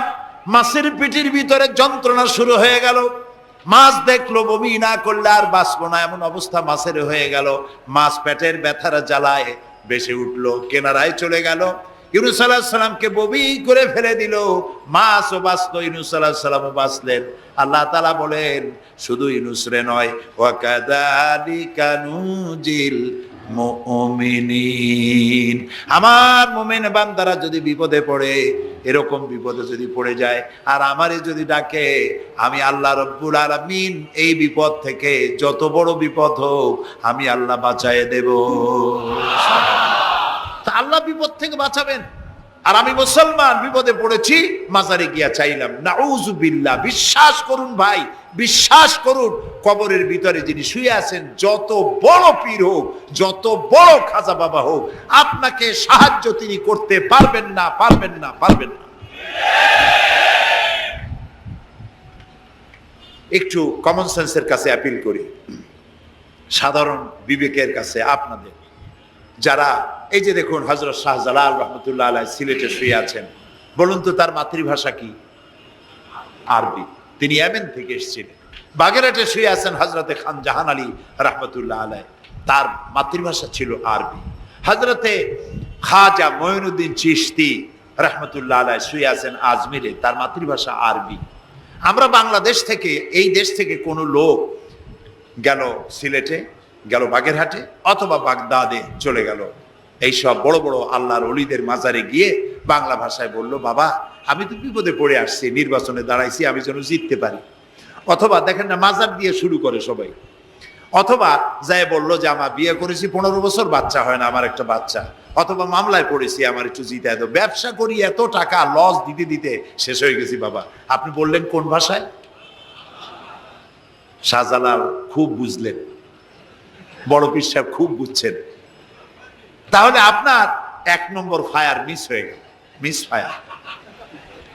আচ্ছা, 2 নম্বর কথা হলো, যার কাছে আপনি চাইলেন তিনি ওখানে ঘুমন্ত আছেন না চেতনা আছেন, এ ব্যাপারে আপনার কোনো গ্যারান্টি আছে, নিশ্চয়তা আছে? আপনি যখন দোয়া করতেছিলেন তখন উনি চেতনা না ঘুমে? যদি ঘুমায় থাকেন তাহলে 2 নম্বর মিস ফায়ার। আপনি যা চিল্লাইলেন উনি কিছুই শুনলো না। 3 নম্বরে, কবরে যে শাহজালাল রহমতুল্লাহ আলাইহি অথবা মঈনুদ্দিন চিশতি রহমতুল্লাহ আলাইহি, আল্লাহর ওলিরা, যত বড় বড় ওলি আল্লাহ আছেন, যার কাছে আপনি বিশ্বাস করেন ওলি হিসেবে, উনি যে কবরে আছেন তার নিশ্চয়তা কোথায়? কবরে তো নাও থাকতে পারেন। কারণ আল্লাহ তাআলার 2টা জায়গা আছে করা। বিদেহী আত্মা, এই দেহ থেকে আত্মা যখন সরে যায়, আল্লাহ যখন নিয়ে যান, দেহটার তো কোনো দাম নাই, এটা হচ্ছে নশ্বর, আত্মা হচ্ছে অবিনশ্বর। এই দেহটা মাটির সাথে পচে যাবে, গলে যাবে, কোরআন শরীফে বহুবার বলা হয়েছে। তো আল্লাহ তাআলার 2টা মেহমানখানা আছে, একটা হলো সিজ্জিন আর একটা নাম বলেন ইল্লিন। 2টা মেহমানখানা।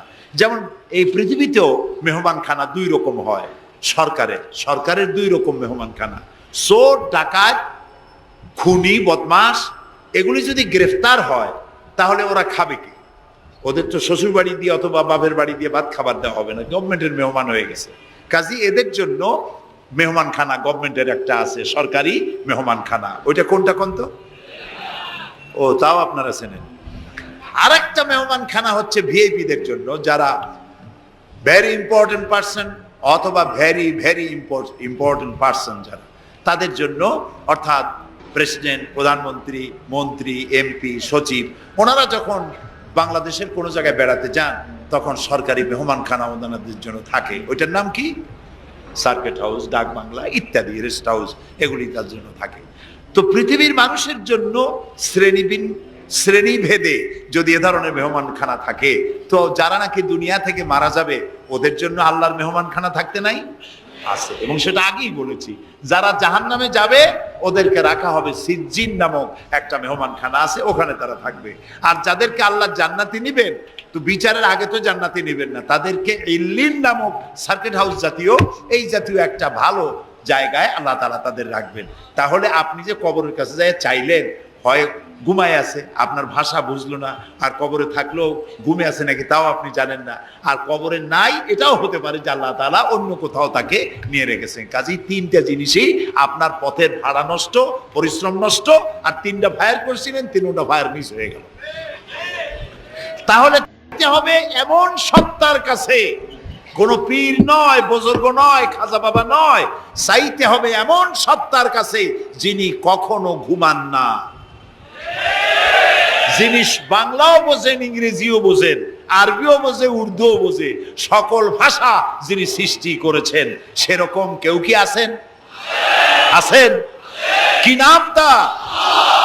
এক আঙ্গুল আকাশের দিকে উঁচু করে বলেন, নাম কি? আরো জোরে বলেন, আবারও বলেন, সুবহানাল্লাহ, আলহামদুলিল্লাহ বলেন। এই জন্য নবী করিম সাল্লাল্লাহু আলাইহি ওয়াসাল্লাম বলছেন, ওয়াইজা সাআলতা ফাসআলিল্লাহ, কিছু বলতে হলে আল্লাহরে বলো। ওয়াইজা ইসতাআনতা, সুয়াল করলে আল্লাহরে বলো। ওয়াইজা ইসতাআনতা ফাসতাইন বিল্লাহ, আর যদি সাহায্যের প্রয়োজন হয় কোনো ব্যাপারে, যে কোনো ব্যাপারে সাহায্যের প্রয়োজন, আল্লাহর কাছে চাও। আমাদের অবস্থা হলো এই যে ইমাম তো দুর্বল, বিপদে পড়লেই দৌড় দেয় মাজারের দিকে। মুসলমানের সম্পর্ক মাজারের সাথে হবে না, সম্পর্ক হবে মসজিদের সাথে। আল্লাহর নবী যখনই বিপদে পড়তেন, মুসিবতে পড়ে যেতেন, সঙ্গে সঙ্গে উজু করে মসজিদে নববীর ভিতরে প্রবেশ করতেন, 2 রাকাত কাজায়ে হাজাতের নামাজ পড়তেন, আল্লাহর দরবারে হাত তুলতেন, চোখের পানি ছেড়ে দিতেন, আল্লাহ রাব্বুল আলামিনের দরবারে মোনাজাত কবুল হয়ে যেত। নবীজি আমাদেরকে উপদেশ দিয়েছেন, বিপদে যদি পড়ো, মুসিবতে যদি পড়ে যাও, ওযু করো, মসজিদের ভিতরে ঢুকে যাও, কাজায়ে হাজাতের নামাজ পড়ো, আর সেজদায় পড়ে চোখের পানি দিয়া, গাল ভিজানো নয়, চোখের পানি দিয়া যায় নামাজ ভিজিয়ে দাও, আর আল্লাহর কাছে প্রার্থনা করো, কাঁদতে থাকো। রব্বুল আলামিন, আল্লাহর নবী বলেছেন, বান্দা যদি গুনাহ মাফির জন্য গুনাহ করেছে, লজ্জায় অনুতপ্ত হয়ে অনুশোচনা করে বান্দা যখন কাঁদতে থাকে, চোখের পানি নাকের অর্ধেক আসতে না আসতে আল্লাহ রব্বুল আলামিন বান্দারে মাফ করে দেন। বিশেষ করে বুড়া মানুষ, আমাদের মধ্যে 2 শ্রেণীর লোক আছে, যুবক আর বৃদ্ধ। মাহফিলগুলিতে আল্লাহর মেহেরবানি যুবকেরা অনেক বেশি আসে, আলহামদুলিল্লাহ বলুন। এরকম আসতে করলেন কেন? আপনি তাকায় দেখেন, ডানে বায় তাকান, ডানে বায় তাকান, দাড়ি পাকা কয়জন আছে দেখেন। 2%, 3% or 5% দাড়ি পাকা হতে পারে, 95% যুবক আর যুবক। সুবহানাল্লাহ, আলহামদুলিল্লাহ। বামপন্থীদের এখানেই কষ্ট, এখানেই কষ্ট। তারা চিন্তা করে এত কষ্ট করিয়া পয়সা করি দিয়া তারপরে কর্মী বানাইলাম, একটা মাহফিলে গিয়া কি একটা সমাবেশ দেখলো, মাহফিলে গেল, আমাদের পুকুরের জিয়ানো মাছগুলি সব ইসলামের পুকুরে চলে গেল। এটা তাদের জন্য হেভি লস।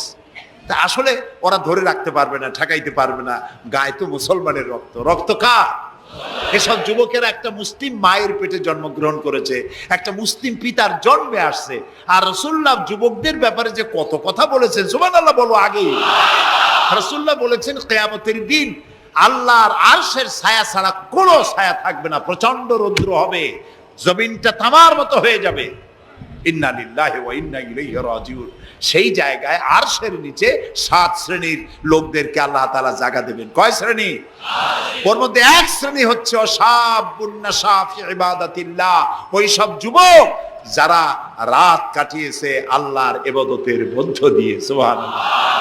যুবকদের ইবাদতে আল্লাহ তাআলা বেশি খুশি হন, বেশি খুশি হন।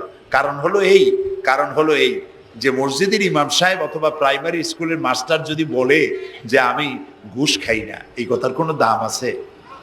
আপনি প্রাইমারি স্কুলের মাস্টার, আপনি মসজিদের ইমাম, আপনার ঘুষ দেবে কেটা? ঘুষ খাই না বললে তো হবে না। কোন মন্ত্রী যদি বলে, এসপি যদি বলে, দারোগা যদি বলে ঘুষ খাই না, 1000 বার দাম আছে, ঠিক না ভাই? এখন একজন বুড়া যদি বলে যে প্রত্যেক রাত্রে আমি তাহাজ্জুদ পড়ি, আপনি তো পড়বেনই, কারণ আপনার তো ঘুম আসে না। কাশিতে এমন পাওয়া পাইছে, চোরবাড়ির কাছে আসতে পারে রাতের বেলায়, খালি কাশা, জম্মের কাশা। আর যুবকের তো তামাম দুনিয়ার ঘুম আইসে ঠাইসে ধরে। সেই যুবক সে যদি এই ঘুমকে দুহাতে ঠেলে দিয়ে যদি মধ্যরাতের পরে, রাতের 2/3 পরে যদি নামাজে দাঁড়ায় যায়, আল্লাহ রাব্বুল আলামিন খুশি হয়ে যায়। সুবহানাল্লাহ বলো। এই যুবকদের সম্পর্কে রাসূলুল্লাহ কি সুন্দর কথা বলেছেন। রাসূলুল্লাহ বলেছেন, উসিকুম বিশ-শাবাবে খায়রা ফাইন্নাহুম আরাক্কু আফইদা লাকাদ বাসানি আল্লাহু বিল হানিফিয়্যাতি সামহা ফাখালাফানি আশ-শুয়ুখ ওয়া হালাফানি আশ-শাবাব। সাদাকান নবী সাল্লাল্লাহু আলাইহি ওয়াসাল্লাম। নবী করিম সাল্লাল্লাহু আলাইহি ওয়াসাল্লাম বলেছেন, আমি তোমাদেরকে উপদেশ দিচ্ছি, তোমরা যুবকদের ব্যাপারে কল্যাণকামী হবে। সুবহানাল্লাহ বলেন। কারণ যুবকদের দিল নরম, আর আল্লাহ তাআলা আমাকে এই পৃথিবীতে উদারতা সহকারে দিন প্রতিষ্ঠার কাজে আমাকে পাঠিয়েছেন। আর এই পৃথিবীতে আমার আল্লাহর দেওয়া ইসলাম প্রতিষ্ঠা করার কাজে আমার বিরোধিতা করেছে বুড়োরা, আর সহযোগিতা করেছে যুবকেরা। দেখেন না রাসূলুল্লাহর সাথে বিরোধিতা কারা করলো? তাদের বয়স কত? আবু জাহেল, আবু লাহাব, উতবা, সাইবা, মুগিরা, ওলীদ, আবু সুফিয়ান, কুষ্টি সুদ্ধা সকলের বয়স ছিল 40-এর ওপরে। আর যারা ঈমান আনলো সর্বপ্রথম, তাদের বয়সগুলি রাসূলুল্লাহকে যারা সাহায্য করলেন, হযরতে জুবাইর ইবনুল আওয়াম, আব্দুর রহমান বিন আউফ ইসলাম কবুল করলেন, বয়স তখন 17 বছর। হযরতে আবু বকর ইসলাম কবুল করলেন, বয়স তখন 37 বছর। হযরত ওমর রাদিয়াল্লাহু তাআলা ইসলাম কবুল করলেন, বয়স তখন 26 বছর। হযরত আলী যখন ইসলাম কবুল করেছেন, বয়স তখন মাত্র 8.5 বছর। সব তরুণেরা, যুবকেরা ইসলামের জন্য রক্ত দিয়েছে, যুবকদের রক্তের উপর ইসলাম প্রতিষ্ঠিত হয়েছে। সুবহানাল্লাহ। সেই জন্য এই যৌবনকালে ইবাদতের মূল্য সর্বাধিক। আর বুড়োরাও যখন আল্লাহর দরবারে হাত তোলে, যারা বুড়ো আছেন, আমার বয়সে যারা এসে গেছেন বা আমার থেকে যাদের বয়স বেশি, আপনারা অসন্তুষ্ট হচ্ছেন না তো যে যুবকদের এত কইলাম আর আমরা কিছু পাইলাম না, এরকম বলবেন নাকি? এক বুড়ি এসে রাসূলুল্লাহকে বলছিলেন যে, হে রাসূল, আমার জন্য দোয়া করেন, আমি যেন জান্নাতে যাইতে পারি। রাসূলুল্লাহ বলছেন, বুড়ি তো জান্নাতে যাবে না, বুড়ি জান্নাতে যাবে না, বুড়ি তো কান্দে শেষ। রাসূলুল্লাহ বলতেছেন জান্নাতে যাবে না, রাসূলুল্লাহ বলছেন বুড়ি কান্দো না, তুমি যখন জান্নাতে যাবা একেবারে যুবতী হয়ে যাবা, তখন তুমি বুড়ি থাকবা না। সুবহানাল্লাহ। সুতরাং বুড়ো মানুষের মন খারাপ করার কারণ নাই, ওই যৌবন কালটা আমরা সবাই পার করে এসেছি। সুবহানাল্লাহ। সেটা যদি ভালো কাজে করে থাকি আল্লাহর কাছে পুরস্কার পাবো, আর যদি অন্যায় করে থাকি সেজন্য আল্লাহর কাছে বিনীতভাবে ক্ষমা চাই। আল্লাহ আমাদের মাফ করুন, বলি আমিন। সবাই বলি আমিন। যুবক ভাইয়েরা, আর বৃদ্ধদেরকে এখন আরেকটি কথা বলতে চাই, সেটা হলো বুড়োরা যদি আল্লাহর কাছে যখন হাত তোলে, আল্লাহ তাআলা বলেছেন, হে রাসূল, ইসলামের মধ্যে থেকে যে চুল দাড়ি পাকাইছে, ইসলামের মধ্যে থেকে দাড়ি চুল পাকায় ফেলেছে, এই অবস্থায় আমার কাছে যদি হাত তোলে আর কাঁদতে থাকে, এই বুড়োটারে আমি খালি হাতে ফেরত দিতে আমার শরম করে। আমি কেমনে বুড়োটারে খালি হাতে ফিরাই? একবার হযরত ওমর রাদিয়াল্লাহু তাআলা আনহু নবী করিম সাল্লাল্লাহু আলাইহি ওয়াসাল্লামের ঘরে প্রবেশ করে দেখছেন তিনি কাঁদছেন। হযরত ওমর জিজ্ঞেস করলেন, ইয়া রাসূলুল্লাহ, আপনি কাঁদছেন কেন? তিনি বললেন, এইমাত্র জিবরিল এসেছিল, জিবরিল এসে আমারে বলে গেল যে আপনার উম্মতের মধ্যে যেই সব লোক ইসলামের মধ্যে থেকে দাড়ি চুল পাকিয়েছে, কিয়ামতের দিন আল্লাহ তাআলা ওই সব বুড়া বুড়িদেরকে শাস্তি দিতে লজ্জাবোধ করবেন। হযরত ওমর বলেন, ইয়া রাসূলুল্লাহ, এ তো আপনার উম্মতের জন্য শুভ সংবাদ, আপনি কাঁদেন কেন? আল্লাহর নবী বলেন, হে ওমর, আমার কান্নার কারণ ভিন্ন। আমার কান্নার কারণ হচ্ছে আমার লজ্জা করে, আমার লজ্জার অনুভূতিতে আঘাত লাগে এই ব্যাপারে যখন আমি চিন্তা করি যে আল্লাহ রাব্বুল আলামিন যেই বুড়াদেরকে কিয়ামতের দিন শাস্তি দিতে লজ্জা বোধ করবেন, সেই বৃদ্ধ মানুষগুলো আল্লাহর সাথে নাফরমানি করতে লজ্জা বোধ করে না। এই জন্য এই দুঃখে এই লজ্জায় আমি কান্দি। বয়সের একটা সীমা থাকা উচিত, যে আপনি কোন পর্যন্ত পাপ করবেন। বুড়া হয়ে গেছে, তারপরও মদ খায়, তারপরে জেনা, ব্যভিচার, শয়তানি, বদমাশি, এগুলি কি? দাড়ি চুল পাকা এগুলি কি? এগুলি আগে পাকতো না কারো। পৃথিবীতে সর্বপ্রথম দাড়ি আর চুল পেকেছে হযরত ইব্রাহিম আলাইহিস সালামের। এর আগে কারো দাড়ি চুল পাকে নাই। ইব্রাহিম আলাইহিস সালাম প্রশ্ন করলেন আল্লাহর কাছে যে আল্লাহ তাআলা এটা কি হলো আমার? আল্লাহ তাআলা বললেন এটা হচ্ছে ওয়াকার, এটা মর্যাদা, তোমার সম্মানকে বাড়িয়ে দেওয়া হলো। তো দাড়ি চুল পাকলে সম্মান বাড়ে। এই দাড়ি চুল পাকলো, এগুলি সিগন্যাল, সংকেত। দাড়ি পাকছে, সংকেত দেওয়া হলো তুমি কিন্তু বয়সের প্রান্তে এসেছো। চোখে কম দেখো, আর একটা সিগন্যাল, মৌতের আর একটা সিগন্যাল। খাইয়া হজম করতে পারো না, আর একটা সিগন্যাল। তুমি ঘুমাইতে পারো না, রাতের বেলা ঘুম আসে না, আর একটা সিগন্যাল। দাঁড়াতে পারো না, কোমর ব্যথা করে, আর একটা সিগন্যাল। একটার পর একটা সিগন্যাল আসতেছে, 1 নম্বর, 2 নম্বর, ডেঞ্জার সিগন্যাল নাম্বার 10। তারপরেও হুঁশ হয় না মানুষের। নাউযুবিল্লাহি মিন যালিক। আল্লাহ তাআলা আমাদের হুঁশে আসার তৌফিক দান করুন, আমরা বলি আমিন। প্রিয় ভাই সব, খুব লম্বা করা যাবে না। 2 নম্বরে বলছিলাম আল্লাহর গুণাবলীর উপরে বিশ্বাস। 3 নম্বরে আল্লাহর কুদরত, আল্লাহর ক্ষমতায় বিশ্বাস। আল্লাহরে বিশ্বাস করি, এই কথার দাম নাই। দাম হবে 4টা শর্ত পূরণ করলে। কয়টা শর্ত? 3 নম্বরে আল্লাহর ক্ষমতা। 3 নম্বরে কি? আল্লাহর ক্ষমতা কি? আল্লাহর ক্ষমতা হচ্ছে রাতকে দিন বানান, দিনকে রাত বানান, জীবিতকে মৃত্যু করেন, মৃত্যুর ভিতর থেকে জীবন দান করেন, সাগরকে নগর বানান, নগরকে সাগর বানান। তিনি মরুভূমিতে ঝর্ণা, মরুভূমির ভিতরে পানির প্রস্রবণ চালু করে দিতে পারেন, মরা গাছে ফুল ফুটাই দিতে পারেন।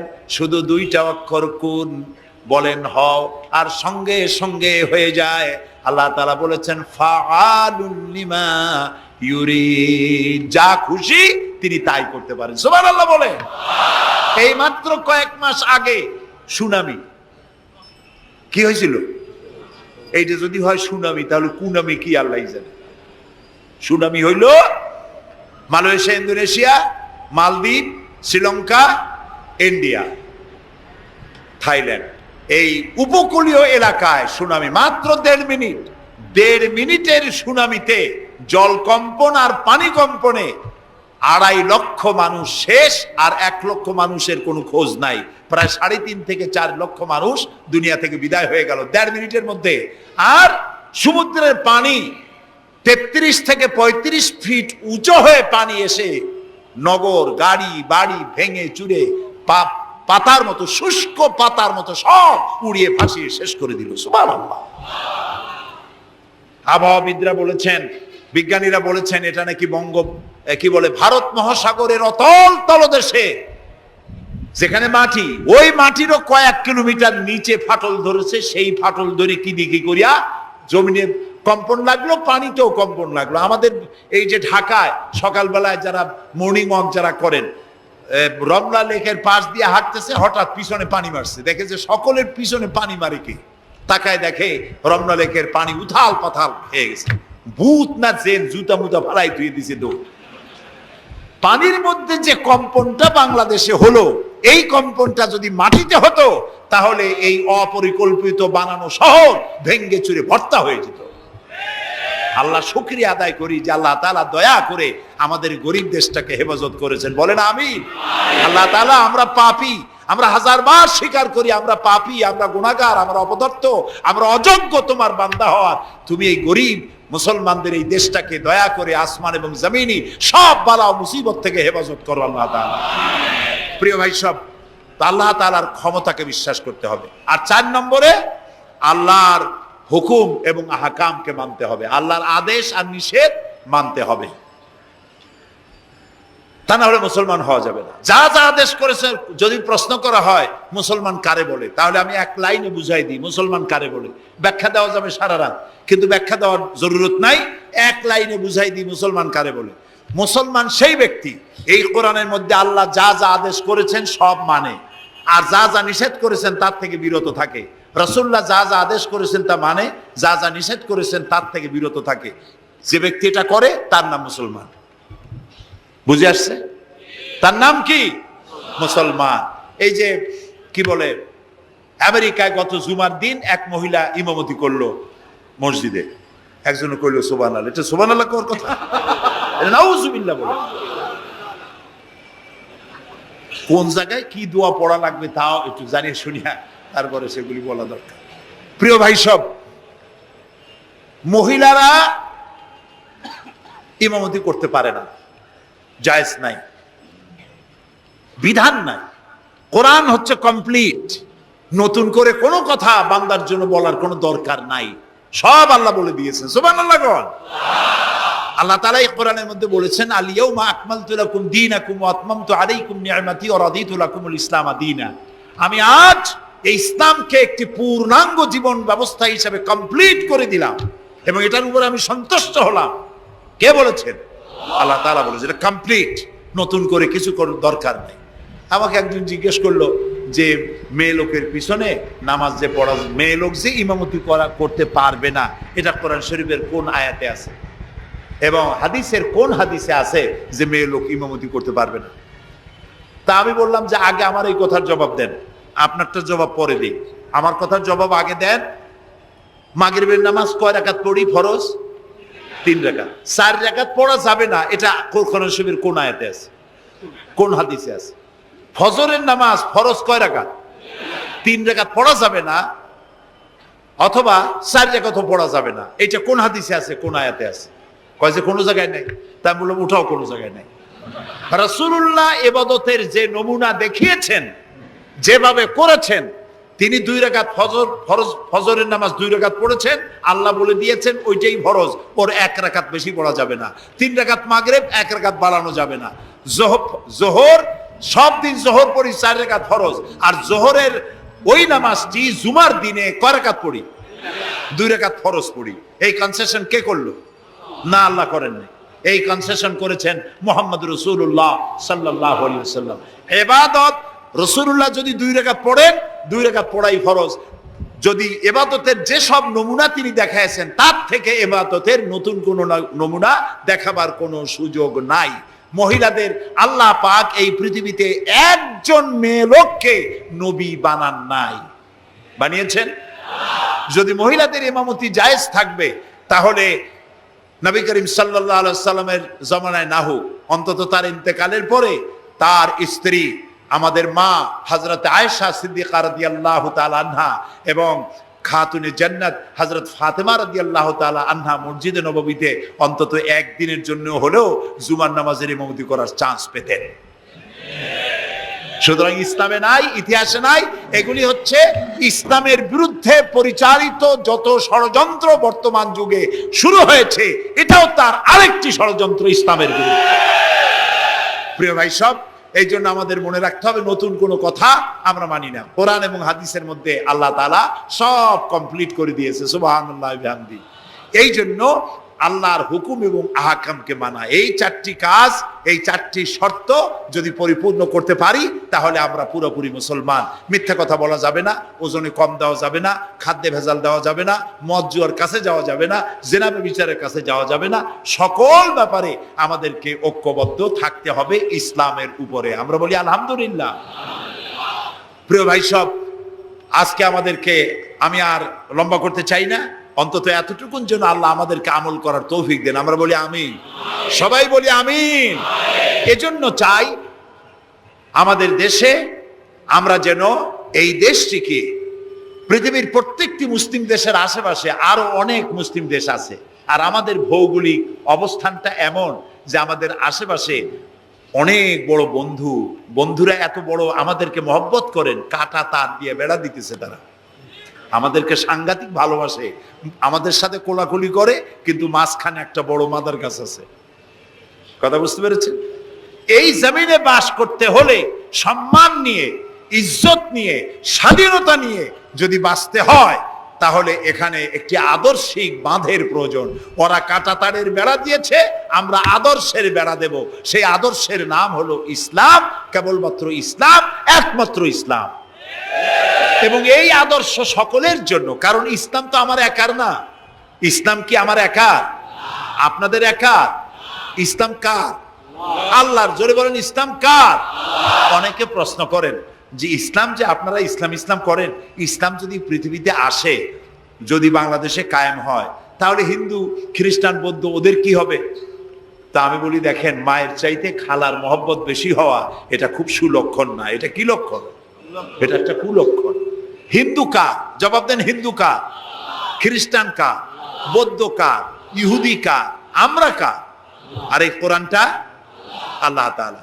কই যে তা ঠিক, কিন্তু কোরআন তো 1400 বছরের পুরানা। এই পুরানা জিনিস দিয়া এই বিজ্ঞানের যুগে এটা চলবে কেমনে? কেমনে আমরা একসাথে থাকবো? বলি ভাই, সূর্যটা কতদিনের পুরাতন কন্ত দেখি? কয় তা তো কোটি কোটি বছরের পুরানা। তো কোটি কোটি বছরের পুরানা সূর্য আগের মতো তাপ দেয় না ঠান্ডা ঠান্ডা ভিজে ভিজে লাগে? কয় যে না, তাপ দেয় তো ঠিক মতো। তো তাপ যদি ঠিক মতো দেয়, সেই তাপ কি শুধু মুসলমানে পায় না হিন্দুরাও পায়? ডাবের পানি যখন আমরা খাই, মুসলমানের মুখে মিষ্টি লাগে, আর হিন্দুরা যখন ডাব খায় তিতের চোটে গাল কানের কাছে যায় না? সবাই সমানভাবে পায় বলেন? তাহলে কোটি কোটি বছরের পুরানা সূর্য জাতি ধর্ম দল মত নির্বিশেষে বিশ্বব্যাপী যদি তার কল্যাণময়িতা, যদি তার কল্যাণ করতে পারে, তাপ দিতে পারে, আলো দিতে পারে সমভাবে, তাহলে মাত্র 1500 বছর আগের সূর্যের তুলনায় একেবারেই টাটকা কোরআন শরীফ। মাত্র 1500 বছর আগে এই কোরআন শরীফ দিয়ে যদি আইন তৈরি হয়, তাহলে হিন্দুর কোনো অসুবিধা হওয়ার কথা? খ্রিস্টানের, মেয়ে লোকের, পুরুষের কারো কোনো অসুবিধা হবে? হতে পারি না, যেহেতু এই কথাগুলি কার? আল্লাহ তাআলার কথা। দেখুন, কোরআন যদি মানা হয়, যেখানে মানবেন সেখানে শান্তি, যেখানে মানবেন না সেখানে অশান্তি। আল্লাহ তাআলা এই কোরআন বোঝার তৌফিক আমাদেরকে দান করুন। আমরা বলি আমিন। কোরআন এইভাবে এই সামান্য সময় বোঝানো সম্ভব না, সেই জন্য আমি আপনাদেরকে উপদেশ দেওয়ার মতো আমি এরকম ধৃষ্টতা দেখাবো না। আমি পরামর্শ দিতে চাই আপনাদেরকে, যে সেটা হচ্ছে কোরআন বোঝার জন্য তাফসীর পড়বেন। কি পড়বেন কন্ত? যেই তাফসীরটা পড়লে পরে ইসলাম বুঝবেন, নিজেকে বুঝবেন, নিজের দায়িত্বের অনুভূতি বুঝবেন, সেই তাফসীরটার নাম তাফহিমুল কোরআন। বলেন তো নামটা কি? আর একবার বলেন। 19 খণ্ডে সমাপ্ত। এটি নামটা যদিও আরবি, এটি বাংলায় অনুবাদ করা হয়েছে। বাংলা আমার মায়ের ভাষা, আলহামদুলিল্লাহ কোন।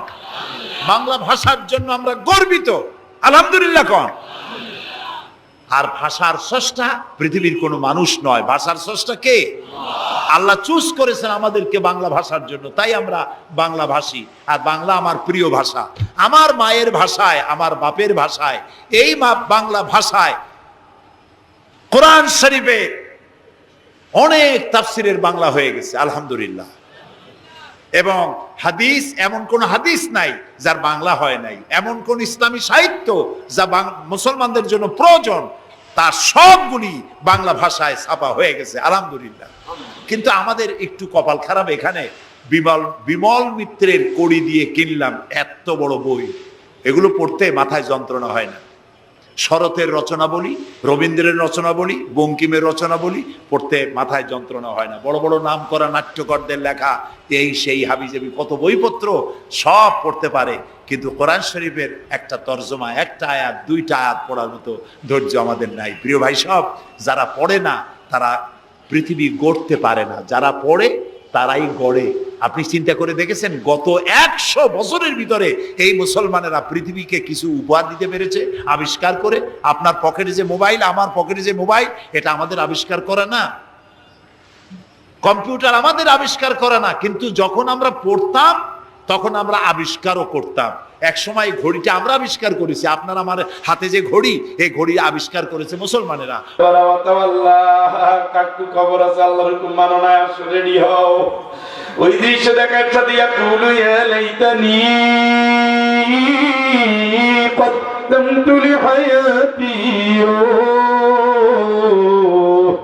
আল্লাহ যে হায়াত দিয়েছিল যদি বুঝতাম, দুনিয়ায় যদি ভাবতাম, আজকের চিন্তা যদি করতাম, তার আইনের বিরুদ্ধে লড়তাম না, রাসূলের আদর্শের বিরুদ্ধে কোন নেতা মানতাম না, ইসলাম ছাড়া অন্য কোন বিধি বিধান দল মত আদর্শ মতবাদ গ্রহণ করতাম না, ঠিক কিনা?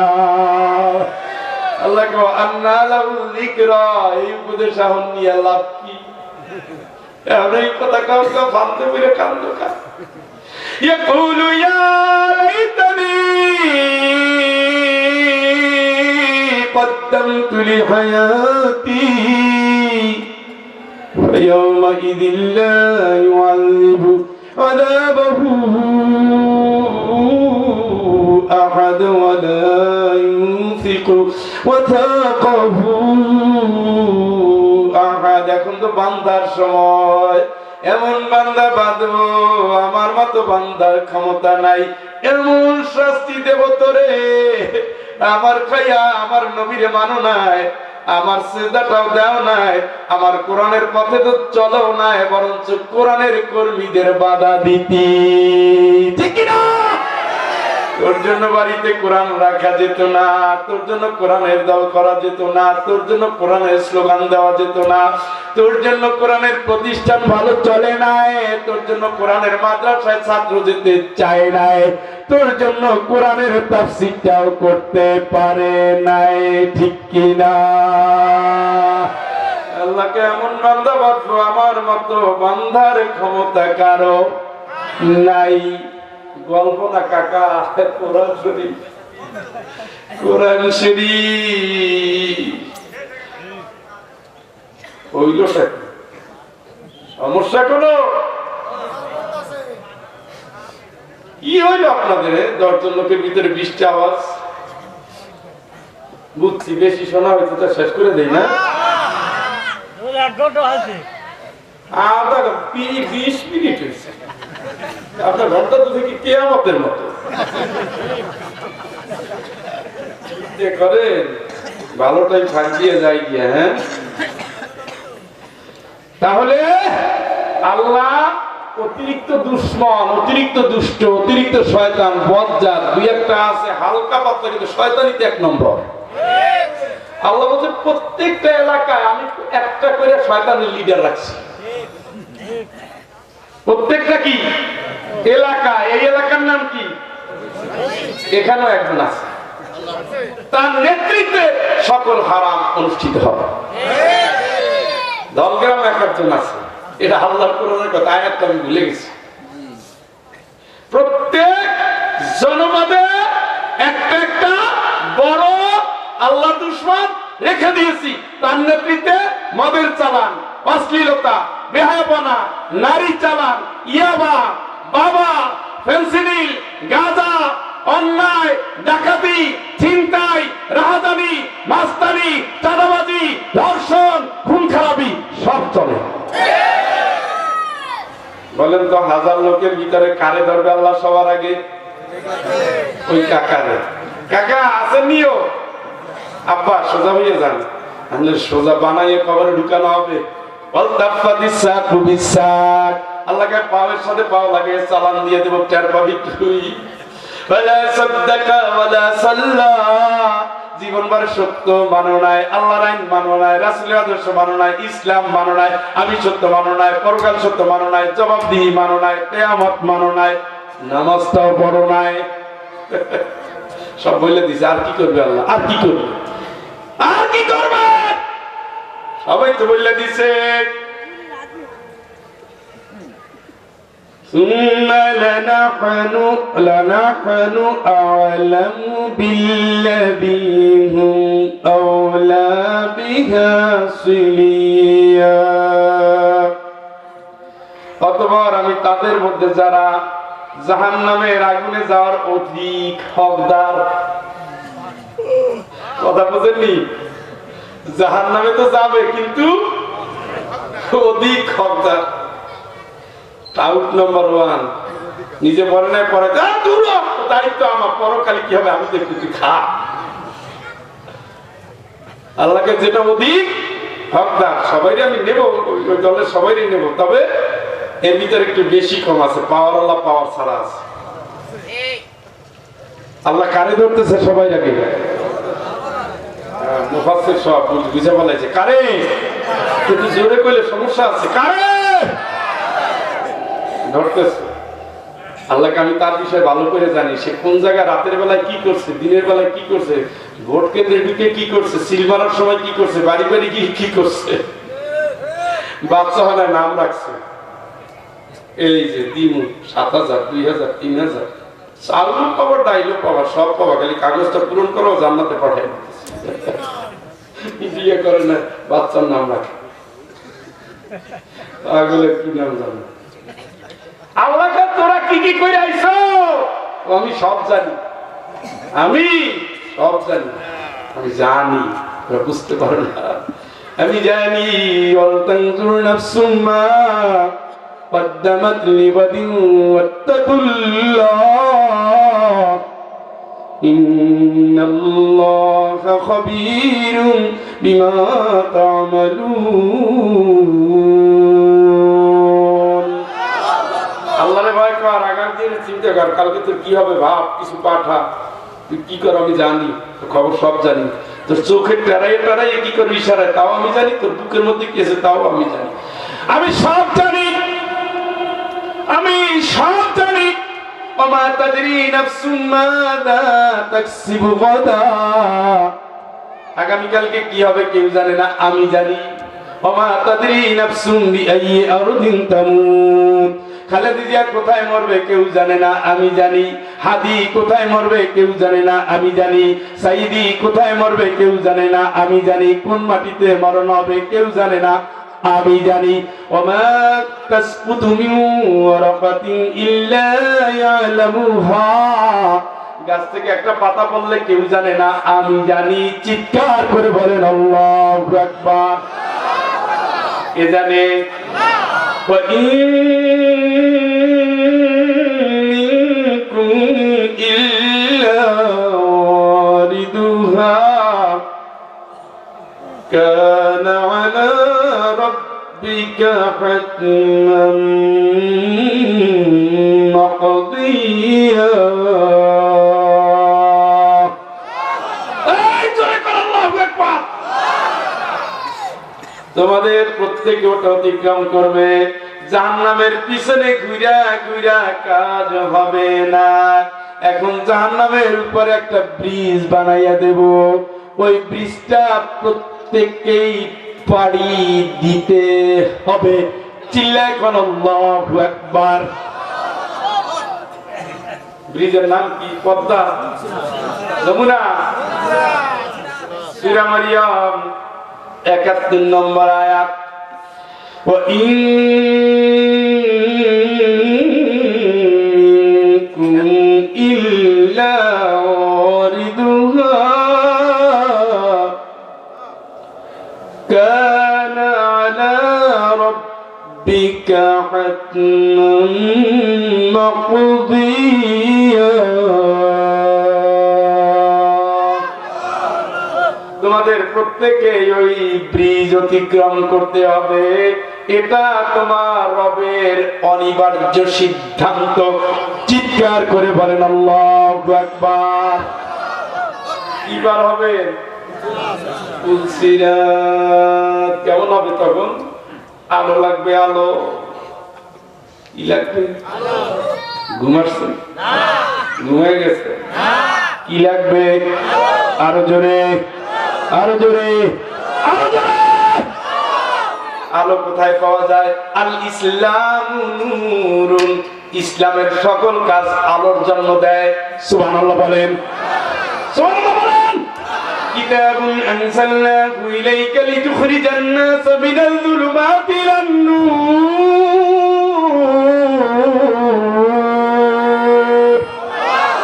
আল্লাহর কোরআনের সমস্ত আমল আলো জন্ম দেয়। চিৎকার করে বলেন আল্লাহু আকবার। قد جاءكم من الله نور وكتاب مبين।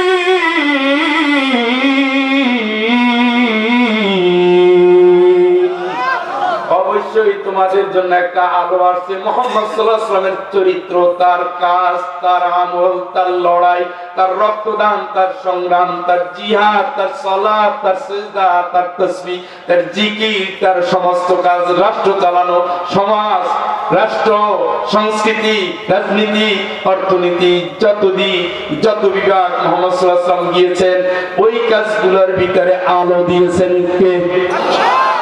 তাহলে 3 জায়গায় আলো পাওয়া যায়। আপনি আলো খুঁজতে গেছেন কার্ল মার্কসের মধ্যে, আপনি খুঁজতে গেছেন নবীর আদর্শের বাইরে, আপনি খুঁজতে গেছেন আল্লাহর কোরআনের বাইরে।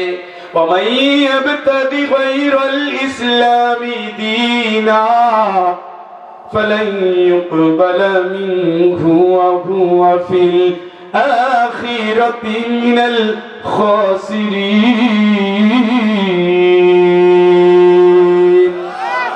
আল্লাহ ইসলামের বাইরে যাইস না গোলাম, ওই যাও তুই ইসলামের বাইরে যাইস না, কিচ্ছু কাজে লাগবে না, সব শেষ হয়ে যাবে, কিন্তু আখিরাতে ধরা পড়বি। কিন্তু এখন তো ধরা পড়ছেন, পার হন, আলো নাই। ইয়াউমা তারাল মুমিনিনা ওয়াল মুমিনাত ইয়াউমা তারাল মুমিনিনা ওয়াল মুমিনাত ইয়াসআ নূরুহুম বাইনা আইদিহিম ওয়া বিআইমানিহিম বুশরাকুমুল ইয়াওমা জান্নাত। আপনার ব্রিজ পার হওয়ার সময় যারা আল্লাহর আইন মানছেন, রাসূলের আদর্শ মানছেন, ইসলামটা নিয়ে লড়াই করছেন, আল্লাহকে ডান দিক থেকে বামে, বাম দিক থেকে ডানে ঘুরে ঘুরে ঘুরে ঘুরে তোরে আলোর ব্যবস্থা হয়ে যাবে। জোরে একবার করো আল্লাহু আকবার। কারো আলো পূর্ণিমার চাঁদের মতো, কারো আলো দিনের আলোর মতো, কারো আলো পুরো এলাকায় আলোকিত হয়ে গেলে যেমন হয় তেমন, কারো আমল উহুদের পাহাড়ের মতো, কারো আমল ছোট্ট গোলার মতো, কারো আমল জোনাকির মতো, জলে আর নেবে, জলে আর এটুকু যার আছে সেও জান্নাতে চলে যাবে। সুবহানাল্লাহ। মনে করেন এমন একটা লাইট আছে, ব্যাটারি ঠিক নেই, তুমি তাকাইয়া আবার আগানো তো চাই নাকি, আবার গেছে আবার পেলে আবার লাগায়, আগে ব্রিজ কিন্তু পার হওয়া যায়। এগুলো আমাদের ছোটবেলার অভ্যাস আছে না সবার? পারবেন না? ওই সামান্য একটু আলো, ওটু দিয়ে আপনি অন্ধকারে পথ চলছে। লাহুমুল বুশরা ফিল হায়াতিদ দুনিয়া ওয়া ফিল আখিরাহ। দুনিয়ায় সুসংবাদ, আখিরাতেও সুসংবাদ। চিৎকার করে বলেন আল্লাহু আকবার। ইয়াউমা তারাল মুমিনিনা ওয়াল মুমিনাত ইয়াসআ নূরুহুম বাইনা আইদিহিম ওয়া বিআইমানিহিম বুশরাকুমুল ইয়াওমা জান্নাত। ডান দিক থেকে আলো, বাম দিক থেকে আলো, ঘুরে ঘুরে খালি আলো রে আলো, আলো আমার আলো, আমার আলো ভুবন বড়া আলো নিয়া খালি দাঁড়াবে ব্রিজের উপরে, চোখের পলকে ব্রিজ পার হইয়া জান্নাত। চিল্লায় কোন সুবহানাল্লাহ। জোরে কোন, আরেকটু জোরে কোন সুবহানাল্লাহ। বললে এমনি তো আসমান জমিনের খালি জায়গা সবে ভরে যায়। সুবহানাল্লাহ। আপনার তো আলো ছিল, আপনি তো আলো পাইছেন, কিন্তু ওর আলোর খবর কি? যে মুসলমান নাম ছিল, কাজে সে বেঈমান ছিল, আল্লাহর হুকুম মানে নাই, রাসূলের আদর্শ তার ভালো লাগে নাই, জামাকে দেখলে ঘিন লাগে, অথচ ওই জামাটা ছিল সুন্নাত। কি বাংলাদেশে এক কপাল পরা লেখক ছিলেন সৈয়দ আলিউল্লাহ। ধর্মের চেয়ে কি শস্যের চেয়ে টুপি বেশি, ধর্মের আগাছা বেশি। অনেকে এটা পড়ে আছে, লাল সালু কটাক্ষ করছে, ধর্মপ্রাণ মানুষের দেশে বেশি হয়ে গেছে। এখনো কিছু কিছু শয়তান আছে, টুপি দেখলে, দাড়ি দেখলে, হুজুর দেখলে, আলেম দেখলে, হাফেজ দেখলে গা জ্বলে, নানা রকম মন্তব্য করে। দেশ মৌলবাদীতে ভরে গেছে। আধুনিক আধুনিক নতুন ডিজাইনের সব কুকুরি স্লোগান দিয়া এখন ওই শয়তানের কাজটাই করে যাচ্ছে। এদিকে কোনো লাভ আছে? বরঞ্চ ক্ষতি আছে। ও বন্ধু, খেয়াল করে দেখেন এখন কি হচ্ছে অবস্থা। ইয়াউমা ইয়াকুলুল মুনাফিকুনা ওয়াল মুনাফিকাত يوم يقول المنافقون والمنافقات للذين آمنوا انظرونا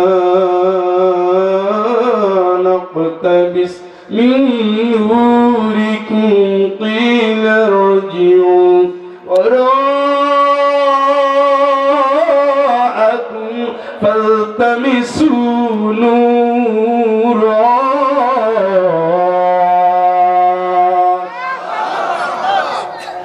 নামাজ পড়তো, রোজা রাখতো,